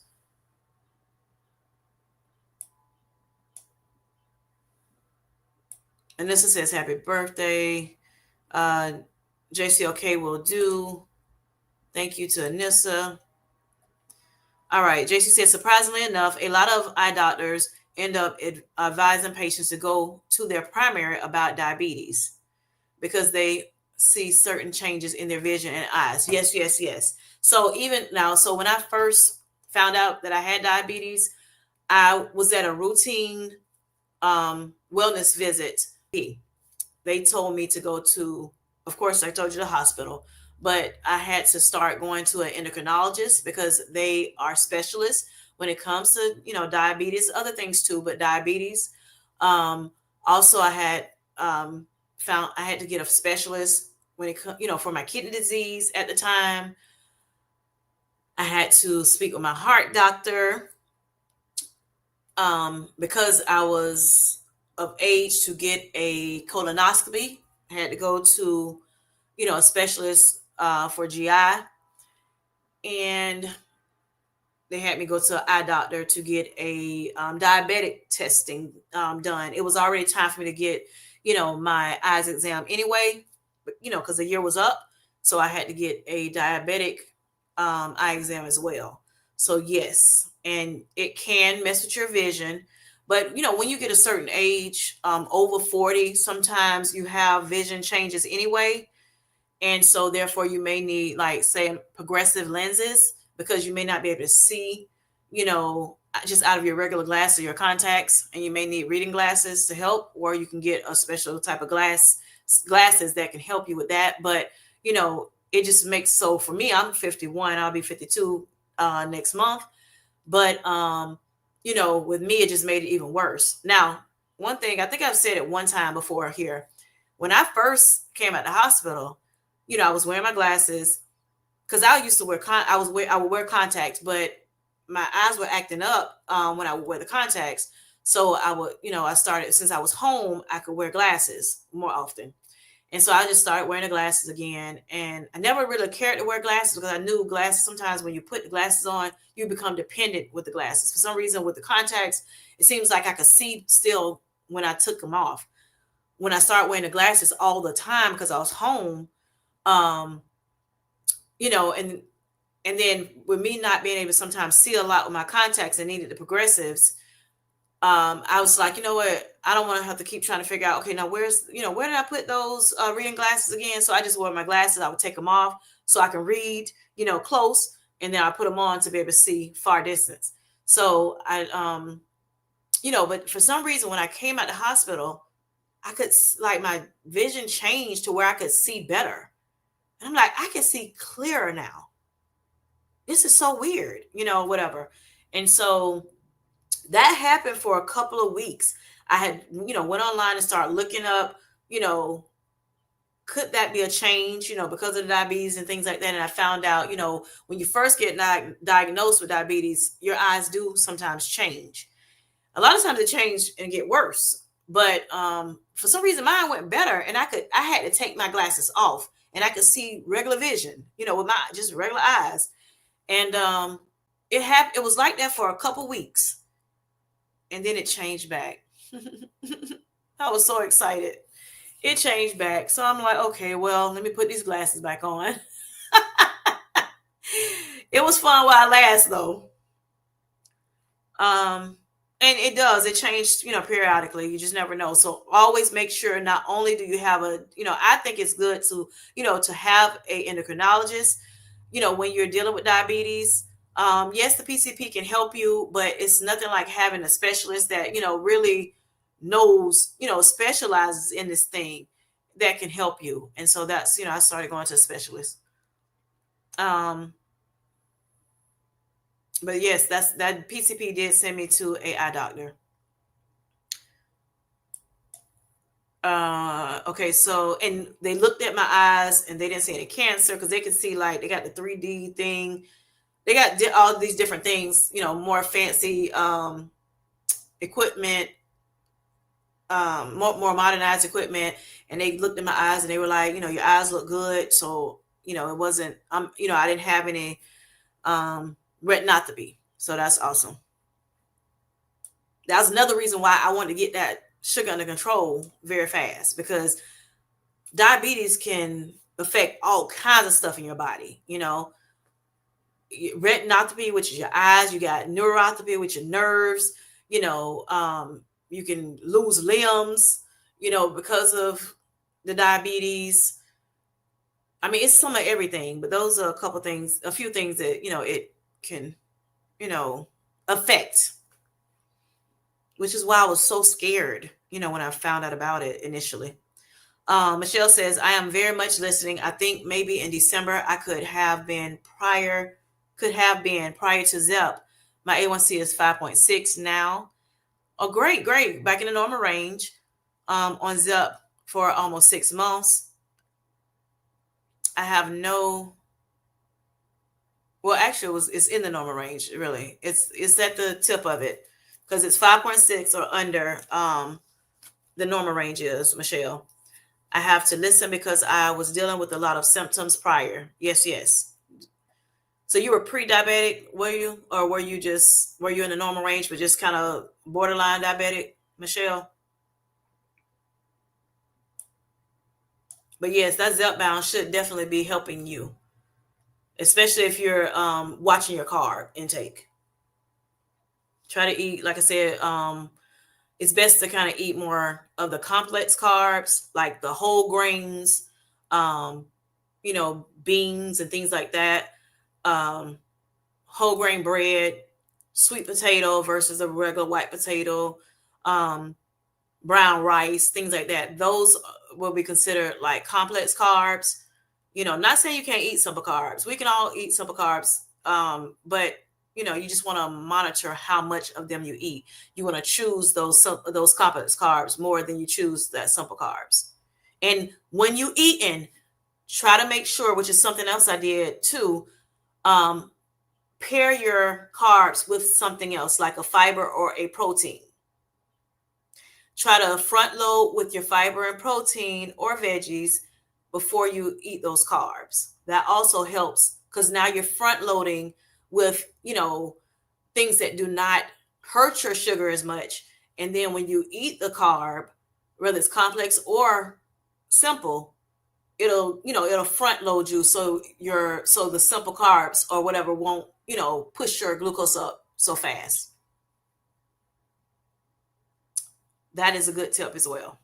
So Mia says, thanks for all information, not knowledgeable on this subject, and this is very helpful. And that definitely helps people too, like I said, with whether you're type 2 diabetic, or whatever, whether you're diabetic or not. It's good to know, because we're not trying to become diabetic, right? Not at all. Not at all, for those who aren't. All right, so Bellflower says, yes, Kim J, coupled with your lifestyle changes and type 2 diabetes medication, as your glucose and A1C improves, you may need to recalibrate, reduce, and or remove medications. Yes, yes. And I had, kind of went over some things with, everybody, before you came in, Bellflower, to the chat. Not sure if you heard, was listening in the bushes. But yeah, if you want to, you can go back and, watch the replay. Or anybody in here, that may want to watch the replay again, even if you were in the chat, from start. Good information tonight has been brought out. Thank you. Thank you all. It takes a village. It's not just, yes, I have a journey myself, and I'm, you can find some good information from me here and there, but, just hearing everybody, the support from everybody, hearing their journeys, is, I thank you all for sharing tonight. Greatly appreciate it. Bellflower, yes. Okay, so I read that. I'm sorry. All right. Insulin sensitivity, got to write that down. Yes. So those who have type 2 diabetes, have type 2 diabetes, they were insulin resistant, for some time, and then, became type 2 diabetic. But there are people that are insulin resistant that have not been diagnosed with diabetes. And JC has, told in the chat, some of the ways to find out if you're insulin resistant. Also, if you have dark spots around your neck, around your area, certain areas like where you have the folds at your skin, so your neck, right here, like at your arm, in your armpit, things like that. That's also can tell you that there's signs of insulin resistance there. People that have PCOS have insulin resistance, but you don't want it to get to the point, like I said, where you become diabetic. And sometimes you never become diabetic. So I'm not trying to scare you about that you're going to become diabetic. But, like I said, just get a handle of, doing the things that you need to do, learning this kind of stuff so that you can, put some things into place so that you would not become a diabetic. All right. Michelle says, I don't have my A1C prior to Zepbound in my records that I can see. Okay. A lot of times they may not even check it. If they do, it's normally at your annual wellness visit, if they check it. And it's on, trying to think of what those tests is.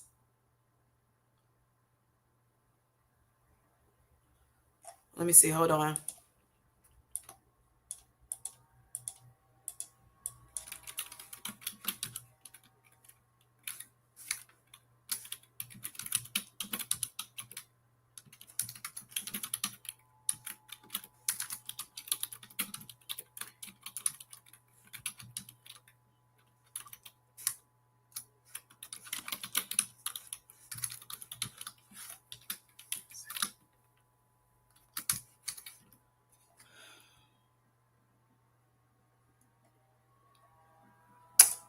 hoping I can find it real quick. I don't know why I can't think of it. Probably because I'm on the hot seat.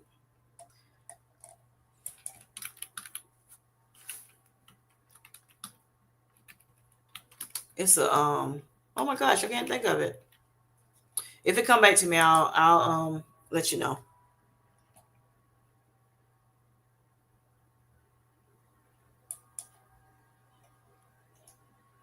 All right, so but you can't ask Michelle, your doctor, when you go back to them, can they check your A1C? If if you want to know the information. And also you can they have A1C devices that you can buy yourself at CVS if you have a CVS or a drugstore, or you can go on Amazon and find one. I would look, of course, at the or you can go like to a Quest or some, like a testing center, and they normally have where you can purchase, you know, for them to check your A1C for you. If if you're looking for that information. Yes, American Diabetes Association, correct. Thank you, JC. Bellflower says mine did the same thing, Kim, and the change was an immediate result of that insulin and other meds stabilizing my blood sugar. Yes, yes. Awesome, Bellflower. Awesome, awesome. All right, Michelle says, I don't know because my PCP did not check. Okay, okay. I just changed my PCP. I think my old one was overwhelmed. Oh boy. Yeah, you definitely need to change that then. Thanks, Kim. Yes. Change them and find somebody else that's not so overwhelmed. I don't need them to be overwhelmed, and I'm overwhelmed. Oh boy. That'll scare me even more. All right, JC says, so the fun part about insulin, it's the key to our cells when resistance or not produce sugar energy can't get into the cells. Yes. Yes, when right. Which can lead to cell death, organ death, complications. Yes, that's so true. Thank you for that.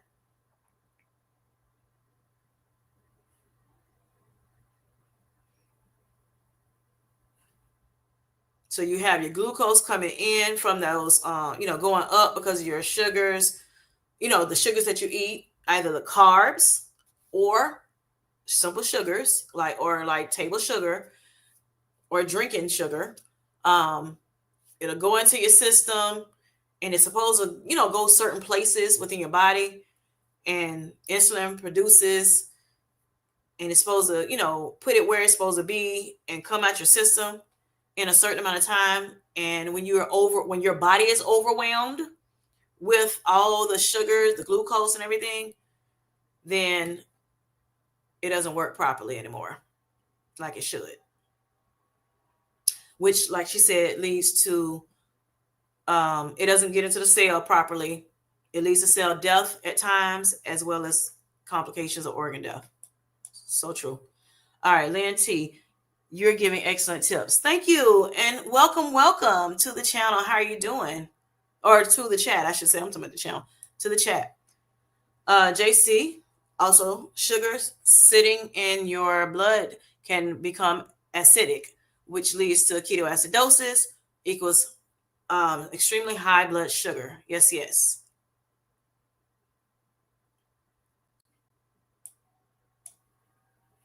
Thanks again, JC. All right, Bellflower, yes, says yes. I was late to the party. That's okay. We understand. So I will watch the replay to see what I missed in the beginning. All right, thank you, Bellflower. All right, Felicia B says, I'm writing this. This is the birthday girl, y'all. I'm writing this all down. Yes, yes.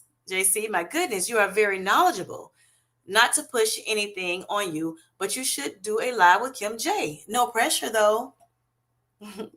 No pressure, no guilt. Here, yes. That would be amazing, JC, if you would like to do that. We can talk. All right. So JC says, oh, Felicia, I think Kim J is doing amazing at this. And you said it back up real quick. She is so detailed to explain her journey. I'm just providing the test answers. Thank you so much, JC. But you still can do it one day with me. That would be great. If you would like, no pressure. Felicia Marie B. Which she did tell us, Felicia, that she's very, I mean, she knowledgeable this because with her having to go through this, especially being type 1 diabetic, they learn a whole lot, and when I became on, I knew about diabetes before as well, but I started learning a little bit more. When I came on this journey, I started researching so much stuff. It's like, oh my gosh, but sometimes when you're in the hot seat, it may not come to you. So people are like, you all that's here spreading knowledge, I greatly appreciate it. Thank you so much. Even if you don't want to come on live with me, it's okay. Being in the chat, I love you for that. All right. Felicia says, I'm going to use my dad's glucose monitor this week just out of curiosity. Doesn't hurt to check. And they told us we should not use somebody else's glucose monitor. I was using my husband's. My husband has diabetes as well. It's in his family. It runs on his daddy's side. So it's hereditary, and he developed it some years ago. And but his was nothing like mine. His A1C has never been nothing like mine. His was in the six point, over 6.5, but like 6.7. I think he was at a 7 at one point, but very low 7. So he's one that he just eat, he just try to watch what he eats, but he's not like, how I was. He was, even when I got in the hospital, I had some Coca-Colas in the in my trunk where I got from Sam's, I give you the case of them or whatever. And so I would bring some in every, like when I want some. Coca-Colas is my jam, y'all. Classic Coca-Cola. Y'all can keep all them other ones. I love Coca-Cola classic. And he got rid of them. He got rid of them. I'm like, before I can even get home from the hospital. So yeah, I was upset. I'm like, dude, why did you throw my Coca-Colas? Why did you get rid of them? Like, really? Let me do this on my own. He was like, heck no. 15.1. Oh yeah, we finna make some changes, whether I wanted to or not, I guess. But yeah, for him, but he's like, well, you can't eat this, you can't eat that. But I'm like, well, you can't eat it either. I mean, you diabetic too. What is we doing here? Like, yeah, mine is 15.1, but still, like, no diabetic should be eating this, and this that we're talking about. You're tripping. But I think he was just scared, y'all. Of course, he didn't want his baby to go nowhere like fat. Early. He like, we got to figure something out. So Felicia B says, I'm going to use my, I read that right there. All right. So, it's up to you what you do, Felicia, because I have used my husband's glucose monitor myself. I have. But then I found out I need to use my own. So I'm like, okay, let me not use his no more. But if push come to shove, and I need to, I will. It's not like we're using the same, needle, and we're not using the same, strip. But, I'm just going to let you know we don't supposed to. So it's up to you. All right. I don't know what this name is. I'm sorry. I can't say your name. I'm sorry, y'all. Oh gosh. All right. Today marks week 8 since my type 2 diagnosis. Okay. I am on Ozempic and I am using the Freestyle Libre 3 Plus. Okay. I had no symptoms of diabetes whatsoever. I have to come off a metformin. A1C was 8.9. Okay. Well, great. So you're doing better. Now they've checked your A1C again. Have they? I'm trying to see how to say your name. I hate not being able to say it. Y'all, I'm bad with these names. It's me, not you. All right. So, but also, man, welcome to the chat. Welcome to the chat. Ozempic is really, really good too. It's I use Manjaro, but Ozempic is a really good medication too. GLP-1 as well. And they both do wonders, when it comes down to helping manage, lower and manage diabetes. So welcome to the chat, and I wish you well on your journey. And yes, That Freestyle Libre is going to help you get right too. Definitely that. And the only symptoms that I remember before I was diagnosed with diabetes is at one point, and it didn't last long, I just got really, really thirsty, really, really thirsty. And I was drinking water and I was like, why can't I like quench this thirst?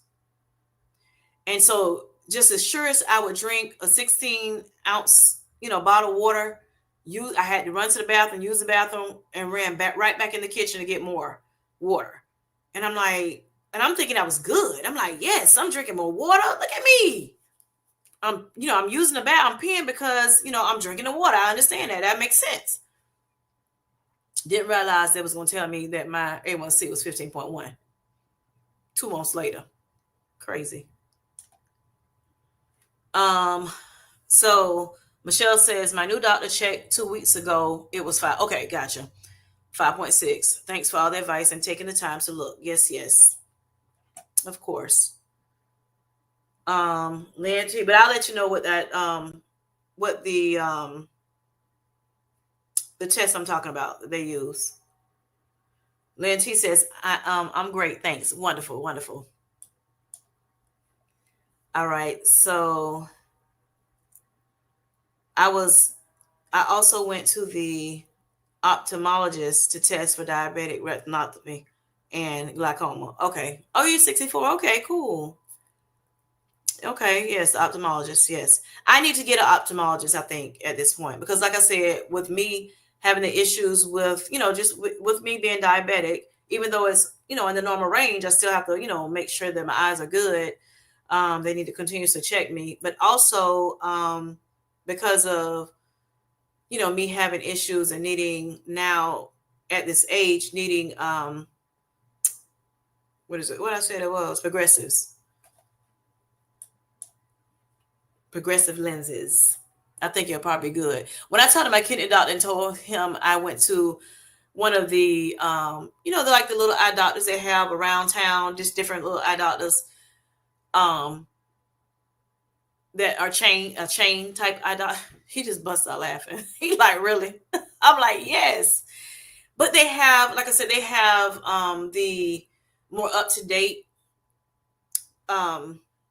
technology in their facility. And so, I was like, and he was like, oh, okay. I'm like, yeah, leave me alone. This is all new to me.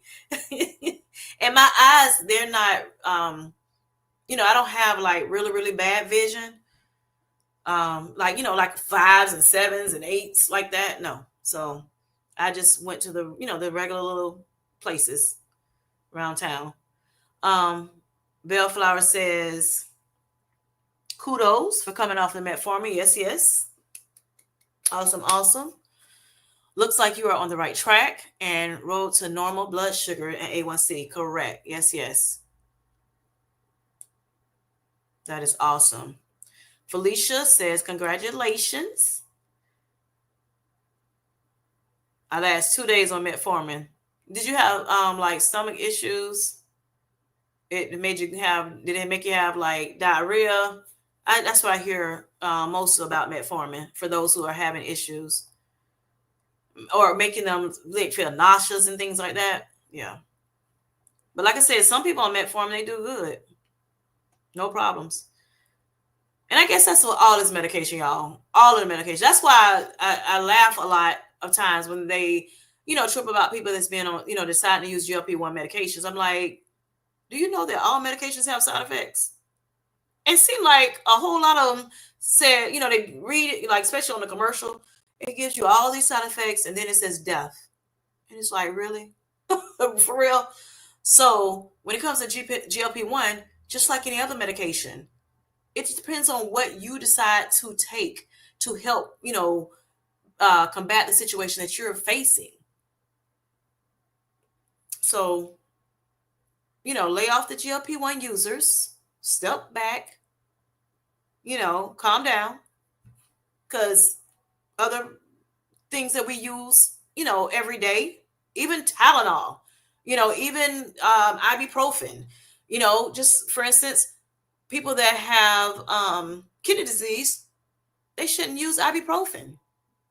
But when I got my, my surgery done, and I've had a few surgeries in my life, they've given me ibuprofen each time. It was the medical grade, but it still was ibuprofen. But they say it's not good to take ibuprofen when you have kidney disease. So yeah, how about that? I mean, it's so many different, as well as high blood pressure. I've heard that same thing. So it's, like I said, it's up to you and your doctor what you decide to take. And it's ultimately up to you, because you're the person that's going to take it. Thanks for the warning signs and the warning, disclaimers and things like that. But again, like I said, every medicine has a side effect. Even the supplements, the natural supplements, have a side effect, some kind of side effect. Darian says, I would also recommend everyone watch a video called Above the Bias. I have not seen that, Darian. I know you said it one time before. I need to write that down so I can remember. Let me see if I got a pen real quick. That works.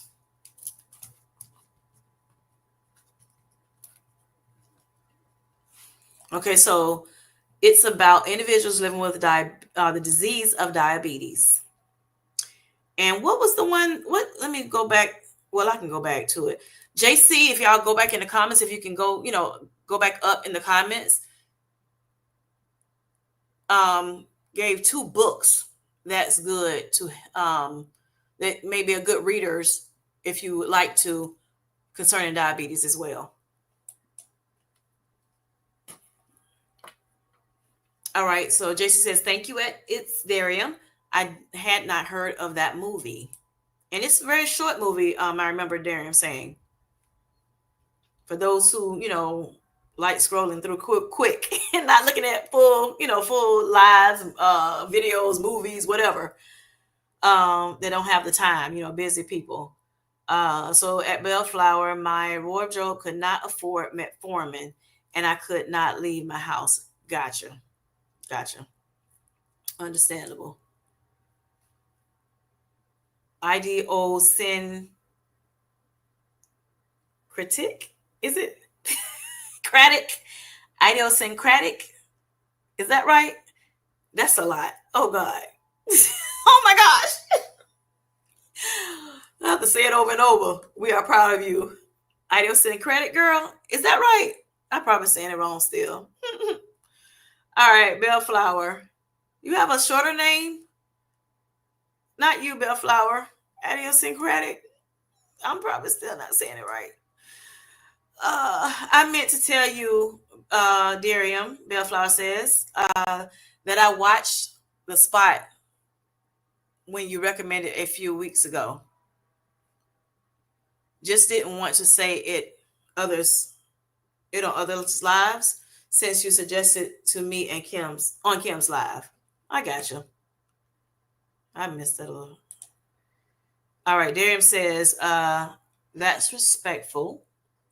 Thank you, sis. Thoughts about it since you're on Kim's live? I still don't remember what he just said. Oh no. So wow, how the meds affect us all differently. Yes. Is it idiosyncratic? Okay, I don't know. All right, Bellflower. I tried. I'm sorry if I messed it up, but still. Bellflower says, very interesting and very true for some, even an element of sadness to it. Oh boy, I got to put bring my tissues out. It don't take me much to tear up. Darium says, please see if you see an eye specialist for the diabetic retinopathy exam. They can look at your eye health year after year and make sure things are not getting progressively worse. Yes, that's true, which is kind of what I was explaining earlier. The diabetes will impact the small blood vessels in the eyes. Correct. Last I checked, I was good. I got to check again this year. It's time for me to go and do it again. Bellflower says it's Darium absolutely 100%. And last year I was good. Still needed those progressives though. 100%. So glad I caught it and tackled it when I did before any eye or further permanent damage to my body was done. Yes, that's what I say to Nicole. It's only a minute long. Okay, cool. All right. Thank you. Thank you, JC, for putting that back in the chat. Bright spots and landmines. Oh my gosh. And I see it, y'all.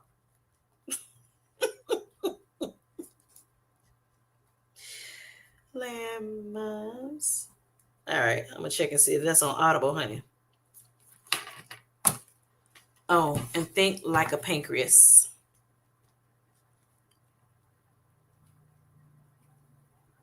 Thank you, y'all, for all these good tips that y'all sharing with everyone. Reset with Anissa said, Anissa, Anissa. There you go.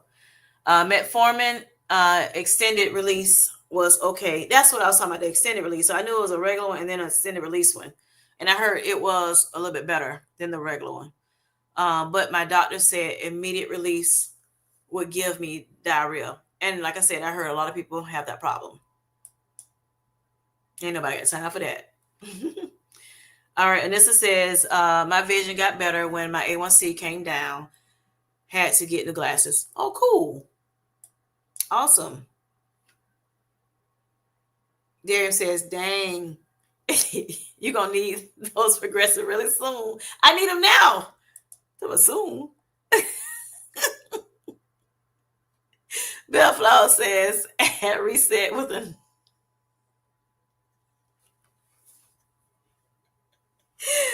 Oh, God. Okay, Darian, really? All right. With Anissa, I was on extended release as well. Okay, cool. Stop it, man. You got me cracking up over here. I need them things now, honey. Talking about it soon. Right now. I'm just happy it's not I'm just happy it's I don't have it, it's not diabetic, it's what it's not because of my diabetes. All right, so with that being said, and a lot of like I said before, a lot of people, once you get in your 40s, you start seeing that vision change. And most of the time when it starts changing a little bit, it could be that it's time to get progressives. Not everybody, but a lot of people do have that problem. Reminds me I need to get mine scheduled. Me too. Because I know when I go back to I'm supposed to go back to my endocrinologist in October. So I know they're probably going to start asking me each doctor probably going to start asking me, have you got your eyes checked yet? Whatever. So as well as your teeth. That's another place they made sure I went to when I was diagnosed with diabetes. And it's important to make sure, you're going to get your teeth, going to the dentist as well, because they need to check your gums, your teeth and everything. Because it can, diabetes can affect that too. Like I said, diabetes can affect so much stuff, y'all. Oh my gosh. Which is, again, why I was so scared, when they told me about it. Or even before they told me about it. But for some reason, I just could not get it together. When I found out I was, borderline diabetic or pre-diabetic, I wanted to do right, but, and I tried here and there, but I just couldn't get it together. Just couldn't get it together and stick with it. So I'm happy to, to say that, with this GLP-1 medication, it has helped me stick with, the choice that I've made, to lose weight, to get the A1C down, to better manage the A1C and all the things. So yes. So I have been able to put so many things in place to make sure that I am winning now and enjoy my sweet, healthy life. So just to let you all know, fast forward to today, or my doctor's my doctor's call when I talked to the nurse. She did call me back the next day. They let me know to how I need to go proceed going forward. So I told them what my numbers were. I told them how, those lows were looking, how many times I had the lows. I just went through my app because I do have an app with my glucose monitor. And so, I could go in and say, well, how low it was and what the numbers were. And, they asked me some questions about it. And I'm just going to go to my app now. Where is it at? Let's see. I use the One Touch Vera Strip glucometer, glucose meter. And so the last low I had was August 11th. So that was a week ago. It was 60 milligrams per deciliter. On August 9th, it was 68. On August 8th, it was 66. On August 7th, it was 68. Not crazy low, but it was low. The 60, not so good. So with those 68s and the 66, grab something to eat real quick. And that was, before I ate, right before I ate. So I was going to eat anyway. So I just ate and it was okay. But in the morning, that 60, I had that 60 was in the morning before I went to bed. Because I don't go to bed when most of y'all go to bed. I go to bed like whenever I want to because I'm not working. So normally it's between 2 and 5 in the morning. And yeah, so my day starts later in the afternoon. But anyway, so yeah, since then I have been doing very, very well with my fasting, with the 2 times when I do check it twice a day, which is, like I said, fasting as well as at night. 70, 75, 72, 76, 93, 90, 73, 73, 88, 92, 89, 71, 83, and 81. So the 83 and 81 was when I went to bed. Before I went to bed, it was 83. It was 81 when I checked it before I start eating today. So kudos to me that they've been looking better. Reason being, when I told her about the 60s and the 50s and all that stuff, she told me she was going to check with the doctor, came back and let me know. She asked me, how I was eating. Have I been skipping meals? Because that could, affect you. I did tell her that I was, intermittent fasting most days, and not because I wanted to, but because that's just me. I never really was a breakfast person, eat at breakfast time person. And probably the earliest I normally would eat, unless I'm going like out of town and we're going early in the morning, then yes, I'll probably go grab some breakfast because we're on the road.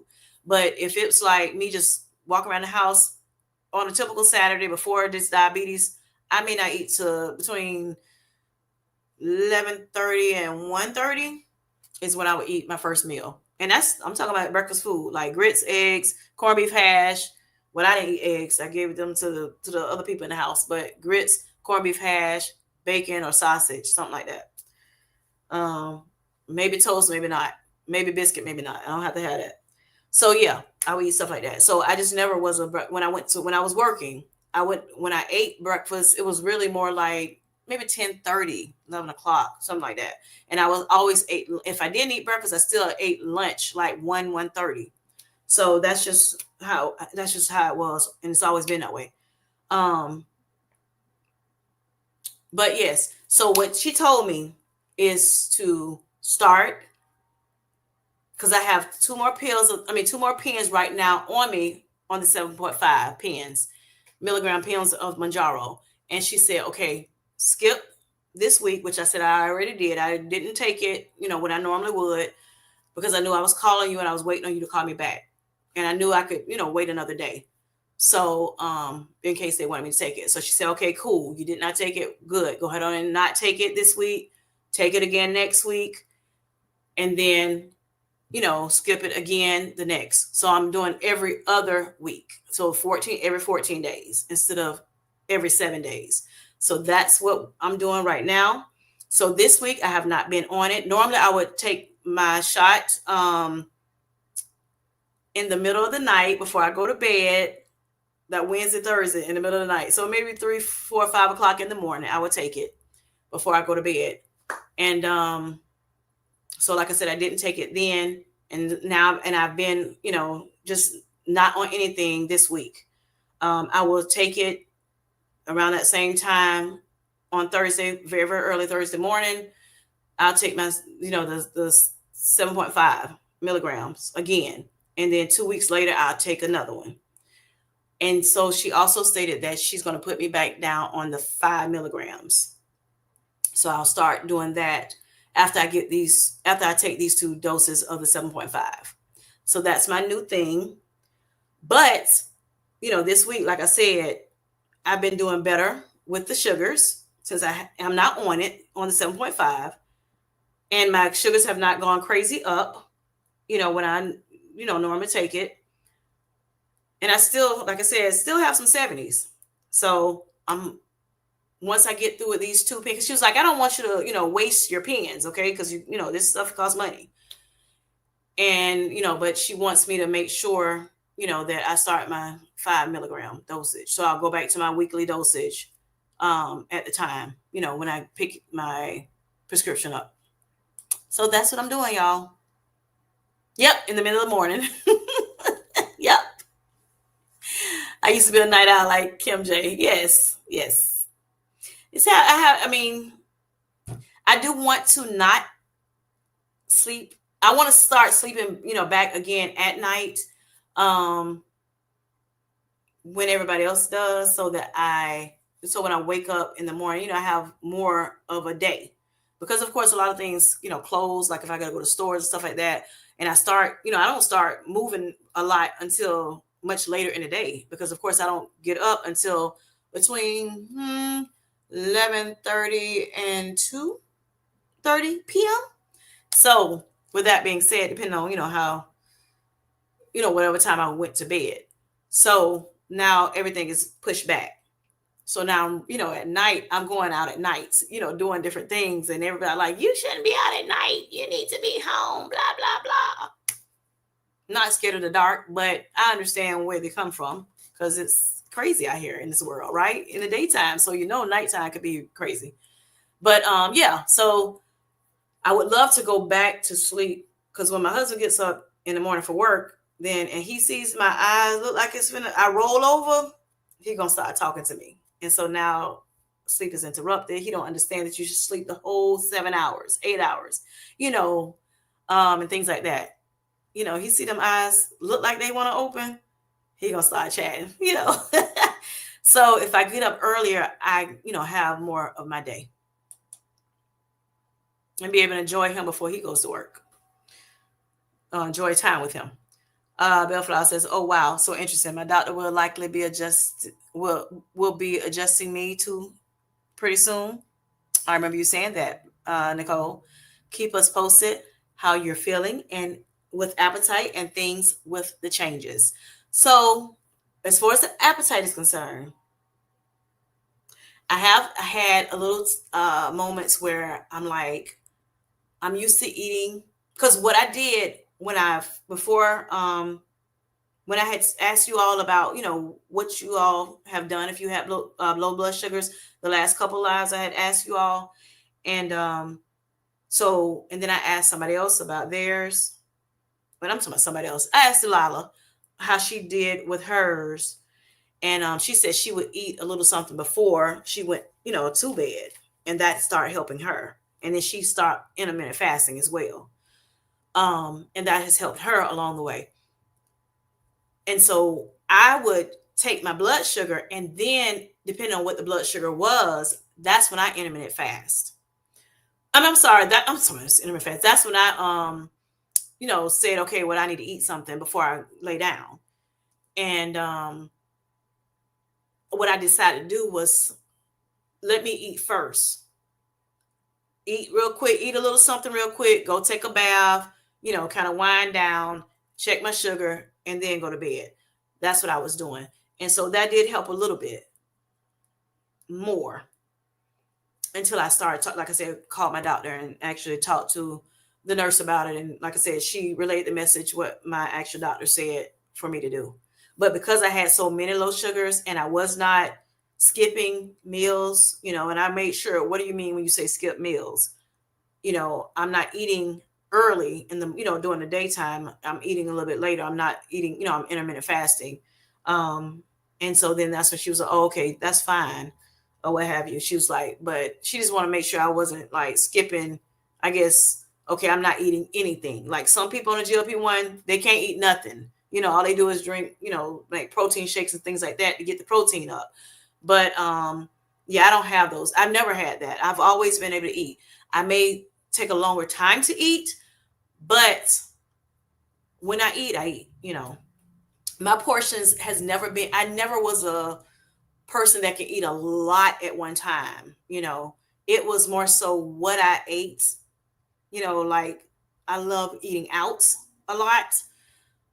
Back, then, and I love drinking Coca-Cola Classic a lot back then. Um, and because I was stressed at my job that I was at, I started eating like a lot of chocolate. Yeah.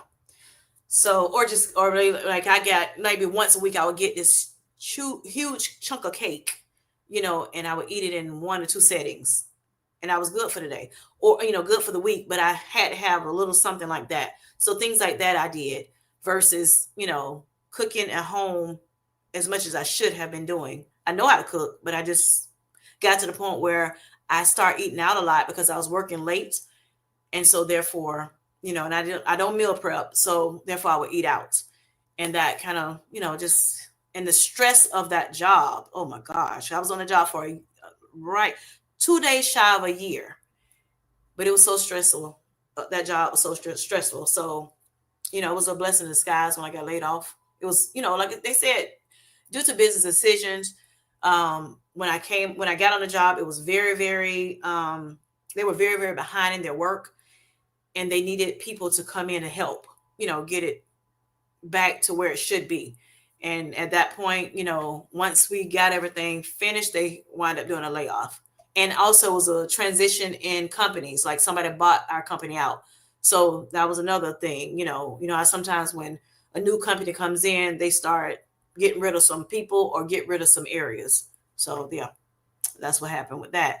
But I was grateful that they gave me a very good severance package, and I was able to get away from that because that was crazy. And I was ready to go. I was like, God, you got to do something. I can't keep doing this, with all the stress that was going on. And stress does affect your blood sugars as well. It can make your sugars go up. It can't raise it because of the stress of it all. Um, Thank you. Thank you so much. That way Dario won't pick on me. At least not about this. Thank you, Z. Thank you. Thank you. All right. The first part is pronounced like the beginning of idiot. Okay. Idiosyncratic. Is that right? But I like Z. I'd say Z. That sounds great. It's easy. That was one reason so me going live, it was a scary thing. Me getting on this YouTube period was a scary thing for me too. But me going live was even scarier because I was like, if I got to say all these names, oh my gosh, I'm going to monk these names up, y'all. You hear me? Or some of these words too that we talk about. But I have been doing pretty good. But you got me today, Z. You got me today. I think I've been doing okay until I saw your name today. Oh boy. All right, Belfast says, yes, I get it. Them sodas, chocolate, and eating out consistently was my bad vices too. Yes. Yes. So you feel me. And some people like, well, I don't drink sodas, and that's fine. But I bet you probably drink some juice, you drink some tea, you drink some alcohol, you drink all that, something. It's something you got a vice too, right? So yeah. I don't drink sodas that often anymore. I definitely don't drink regular sodas. I do have some like diet sodas or zero sodas, like Coke Zero, Sprite Zero in the house, but I don't really care for that either anymore. I will drink them every now and again. If I want something, I may drink it. But that's another thing. I did buy a 6-pack of the small cans of Coca-Cola Classic. And I hid him under my bed, which he knows now, but I did hit him. I hid him under the bed because I didn't want him to on my side of the bed, so he wouldn't see them. Because I said I'll have them just in case I do have a sugar low. I can drink that. And I had been off of the, sodas for so long. I'm like, I have a better relationship with, my foods now. So I can eat a particular food and not like gorge out and want to keep eating it. The one thing I have not done, like I said, is go back to the regular, like the, I remember we were talking about on somebody's live, like the milkshake. Like I love Oreo milkshakes from Chick-fil-A, and I would get a brownie too. Ooh, yes. But I won't go back. I haven't gone back to that stuff. I did have a brownie from Firehouse Subs. Now I like their brownies better than I like Chick-fil-A's, but I had one day and I babysat it little by little here and there. But yeah, I don't have to have that kind of stuff anymore. Thank God. Oh my gosh. I've come a long way. Yes, I had to hide them because I didn't know if he was gonna throw them away or give them away. Yes, honey. Got to do what you got to do. But I think I've given a couple to my baby when she was like, "Oh, I wish I had a soda. You have any Cokes?" And I gave her, one or two of them, or one of her, she does hair, she does locks for people, stylists, and somebody wanted some drink, and I was like, you can give them this, whatever. But I only had like a little 6-pack, so I think I had drunk one myself twice when my sugar was low. I drank it, but it's not something I had. Oh, I got to go back to it now. Like some people, like if I do this, I'm gonna keep wanting it. I can thank God. I thank God to be able to say that's not my story when it comes to Coca-Colas, and that's something that I could have every day, all day. I don't have to have that anymore. But some people, they'll say, well, I went to Coke Zero, or I went to Diet Coke, and now I can't drink Cokes anymore. No, I still can drink a Coca-Cola Classic with no problem and love every minute of it, but I just choose not to now. Yep, I just choose not to. So, because I know it's not good for me. And again, I don't have time to play with my get my sugars going back up like crazy. So yeah, if I will drink them, like I've had, like when I went on my family reunion, I did drink a little bit of it. I had like a couple, maybe 2 times. I had them do like Diet Coke and a little bit of the regular classic Coke and mixed it. Just top off the Diet Coke with a little bit of classic Coke, and that was good. I was good, satisfied with that one drink, and I didn't even drink it all, so things like that. I've done that, but I do thank God that I, because I've changed, like I said, my lifestyle, better nutrition, it has helped me it has helped me a lot, not need to or crave that soda anymore. Coca-Cola, Nicole said, was my weakness too. Yes. Now I have a mini one about once or twice a month. That's good, and that's how you enjoy that sweet. That's how you enjoy that sweet, healthy life, y'all. Every now and again, I don't think it's nothing wrong with it. I think when they initially, back in the day, when they would tell people that have diabetes, don't do this, don't do that, don't do this, don't do, it makes you want it even more, right? But they've learned themselves. And when I say they, I'm talking about, scientists, doctors, whoever is making these rules up. They've noticed that it's better to, let's try to figure out how we can incorporate these foods in that people so enjoy in their regular regimen, but still be able to control their blood sugars. And they've done just that, they give you charts, like when I went in the hospital, they gave me a chart and some, just documentation on how I can, if I wanted to have a Coca-Cola Classic and not the Coke Zero, which is what they prefer me drink if I want to drink something. But if I want to have one, this is how much you need to have in a setting. This is how you should, do this. If you decide to do it, and things like that. So they're showing us, and that's why it's good to have a dietitian. And here I go use my hand. That's why it's good to have a dietitian, because, they can kind of give you some material to kind of help you know what you can eat, what you can't eat, you know, and how to eat the foods, how to pair the foods, and things of that nature. So looking up online, finding YouTube channels that talk about diabetes, reading books like JC has, so graciously given us the name of, or Darium, giving us the information on that little short movie, things like that. Listening at people, share their journey within our community. These things help us a lot. And like I said, make sure you talk to your doctor about it before you do anything that somebody else said that they do. Because again, you never know how it's going to affect you, right? Somebody else that has diabetes may be able to not do anything, change their meals at all. But and they're okay. But others and most of us need to change, what we're doing. It's going to help you in the long run. Like I said, even if you don't have diabetes in this chat or while you're listening at this, live or at the replay, it's still good to not eat so many simple carbs because you don't want to become insulin resistant, and you don't, of course, truly don't want to become diabetic, right? But if for some reason you do, know that you're able to manage diabetes too. It is not a death sentence to us. It is something that we can manage, and we are doing just that. So many people in the chat, their A1Cs have dropped to the normal range or close to it, and they're doing what they're supposed to do to make sure that they are reclaiming their health, right? So you can too reclaim yours. I just want to put that plug in, for those who are listening, and you all as well in the chat, that you can reclaim yours. Okay, so Bellflower says hers was ginger ale. Her weakness was ginger ale. I don't indulge at all. Gotcha. But I do have my chocolate in moderation. Yes, because I'm low carb, low sugar. I will have certain treats every now and again, and that's awesome. Living your sweet, healthy life. Yes, yes. So even though my channel is about, it's Kim J Sweet Healthy Life, I want us all to live our sweet, healthy life.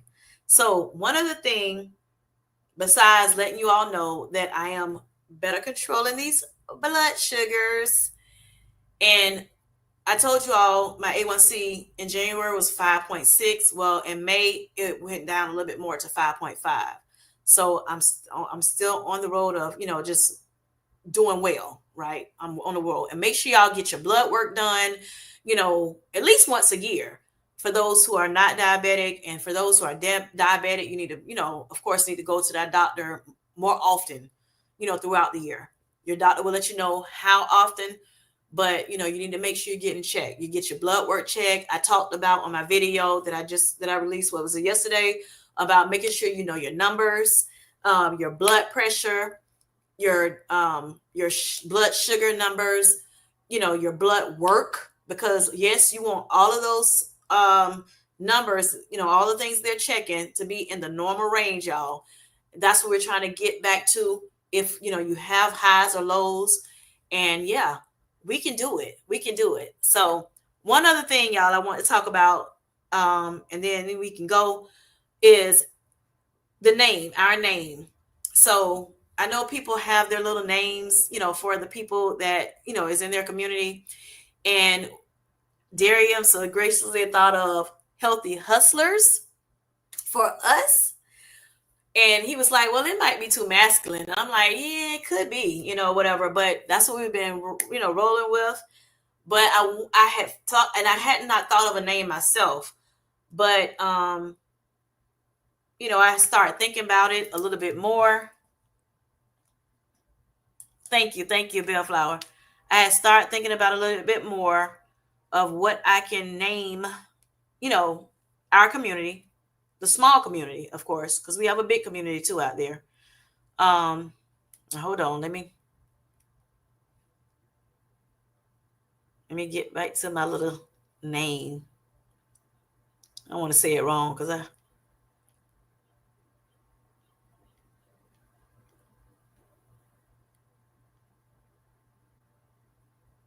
all right, so the name, I want to y'all let me know in the chat what y'all think. Okay, if you're in the bushes, come on in and let me know what you think. Um, the Sweet Life Squad, or Sweet Life Squad. You don't have to say the, but Sweet Life Squad. What do y'all think about that name for our community? Sweet Life Squad. Because I want you all to live a sweet and healthy life, just like I'm learning to live myself. Or do you still like healthy hustlers? So on Michelle's mirror, she was still she was here. I'm not sure she's still here. She was doing some editing too, but for her video. But we talked about it. Me and Felicia B, the birthday girl, talked about it on her live. What was that? Sunday night into Monday, really Monday morning, and I kind of gave them because they were asking, well, what is it? What is it? So I was like, Sweet Life Squad, and so they were like, I think I like healthy hustlers. So I'm like, okay. She was like, well, do a poll. Michelle was like, do a poll and see what people say. So I'm like, well, I'm doing a live, so I can ask the people on the live, and then I can do a poll if I need to as well. But what do you think? Yes, I like that too. We still, let me see, hold up. Yes, thank you, Nicole. Look, birthday twin. Yes, Sweet Life Squad. I think is wonderful. I love it. But the way she made a song to the Healthy Hustlers. Oh, honey, she was just going. And before I could tell her, because I was like, let me look it up, because I had two that I was thinking about, and I had asked my daughter, well, both daughters and my sister, and they said they liked the Sweet Life Squad. They didn't know anything about Healthy Hustlers though, and so it was Sweet Life Squad and something else. I can't remember what the other one was.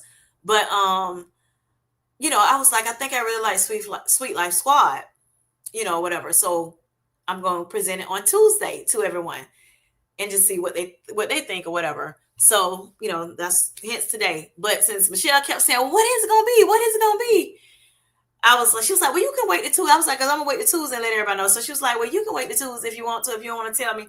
So I'm like, it's in the middle of the night. It's only three of us on here at this point because everybody else is asleep. Because I don't think we got off there at it was like 2:50 in the morning, a.m. So she was like, so I was like, you know what? Let me let you know. So I told her. She was like, well, I done came up with it's not a ring. I can't get a song for Sweet Healthy Squad. I mean, Sweet Life Squad.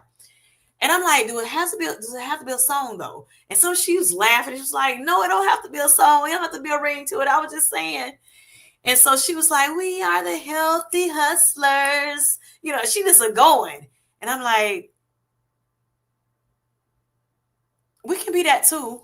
But I like Sweet Life Squad for the actual group name, right? We can be healthy hustlers too, because we hustling, to make sure we regain that health, right? But yeah, Sweet Life Squad, that's what I like. Yes, healthy hustlers, but I love Sweet Life Squad. So we can be both, y'all, because we are hustling out here to make sure that our health is getting better. I'm talking about every single day.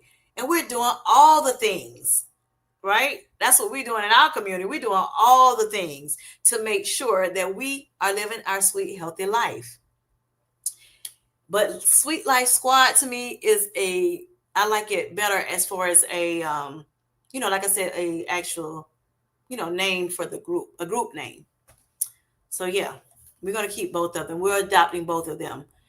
And so I think, can we put a stamp on it, Nicole and Felicia, with a Sweet Life Squad? Yes, yes. Unless somebody else come back and say something different. We'll see. We're going to give the people on the replay some time to let us know what else, because it's 13 people right now in the chat. What do y'all think? What do y'all think real quick before we go? Sweet Life Squad or Healthy Hustlers? I mean, this is going to be our name, so I want to, I don't want to just say this is what it's going to be, Sweet Life Squad AL. What's AL? What's AL, Nicole?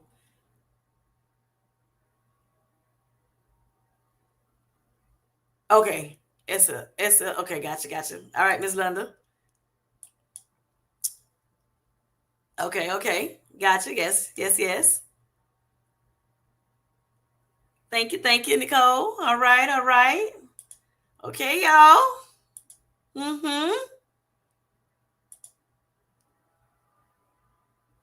Okay, so we got 1, 2, 3, 4, 5. Sweet Life Squad. Yes. All right. I think that's what it's gonna be, y'all. Y'all like it for real? Or y'all just playing with me? Y'all don't want to say y'all don't like it. Yes, Felicia, tell her to sing that song. No, I don't sing it, Michelle. I sang it. We're gonna be both, a little bit of both. Did you hear how I broke it down? The Sweet Life Squad is hustling for their health. Yes. That's what we're gonna say. The Sweet Life Squad is over here hustling for their health. To reclaim it. Yes. By through better nutrition, exercise, sleep. What else are we doing? Hydration, stress management. That's what we're doing over here, y'all, in this community. And we are loving one another, encouraging one another, and celebrating one another, and helping one another. That's what we do over here in this channel. Bellflower says, nah, it seems fitting for your channel. Right. SLS is you. Thank you. Bellflower has, what they say, put down the goblet. How you say it? This is what it's going to be, y'all. Sweet Life Squad. Y'all, or we are the new Sweet Life Squad. Yes. Thank you, Michelle. Thank you. Look. All right, y'all. Okay, well, if you don't have anything else to say, y'all, we have done a great job tonight, pouring into one another. And I think it's a great time to end it here. And if you don't have anything else to say, all minds and hearts are clear. If they are, then good night to you all. Thank you, Bellflower. Hugs to you too. Love you all too. Good night. Again, happy birthday to you, Felicia Marie B. Enjoy the rest of your evening and the rest of your week. All right, Miss Leo. See you later. Good night, everybody, and be blessed.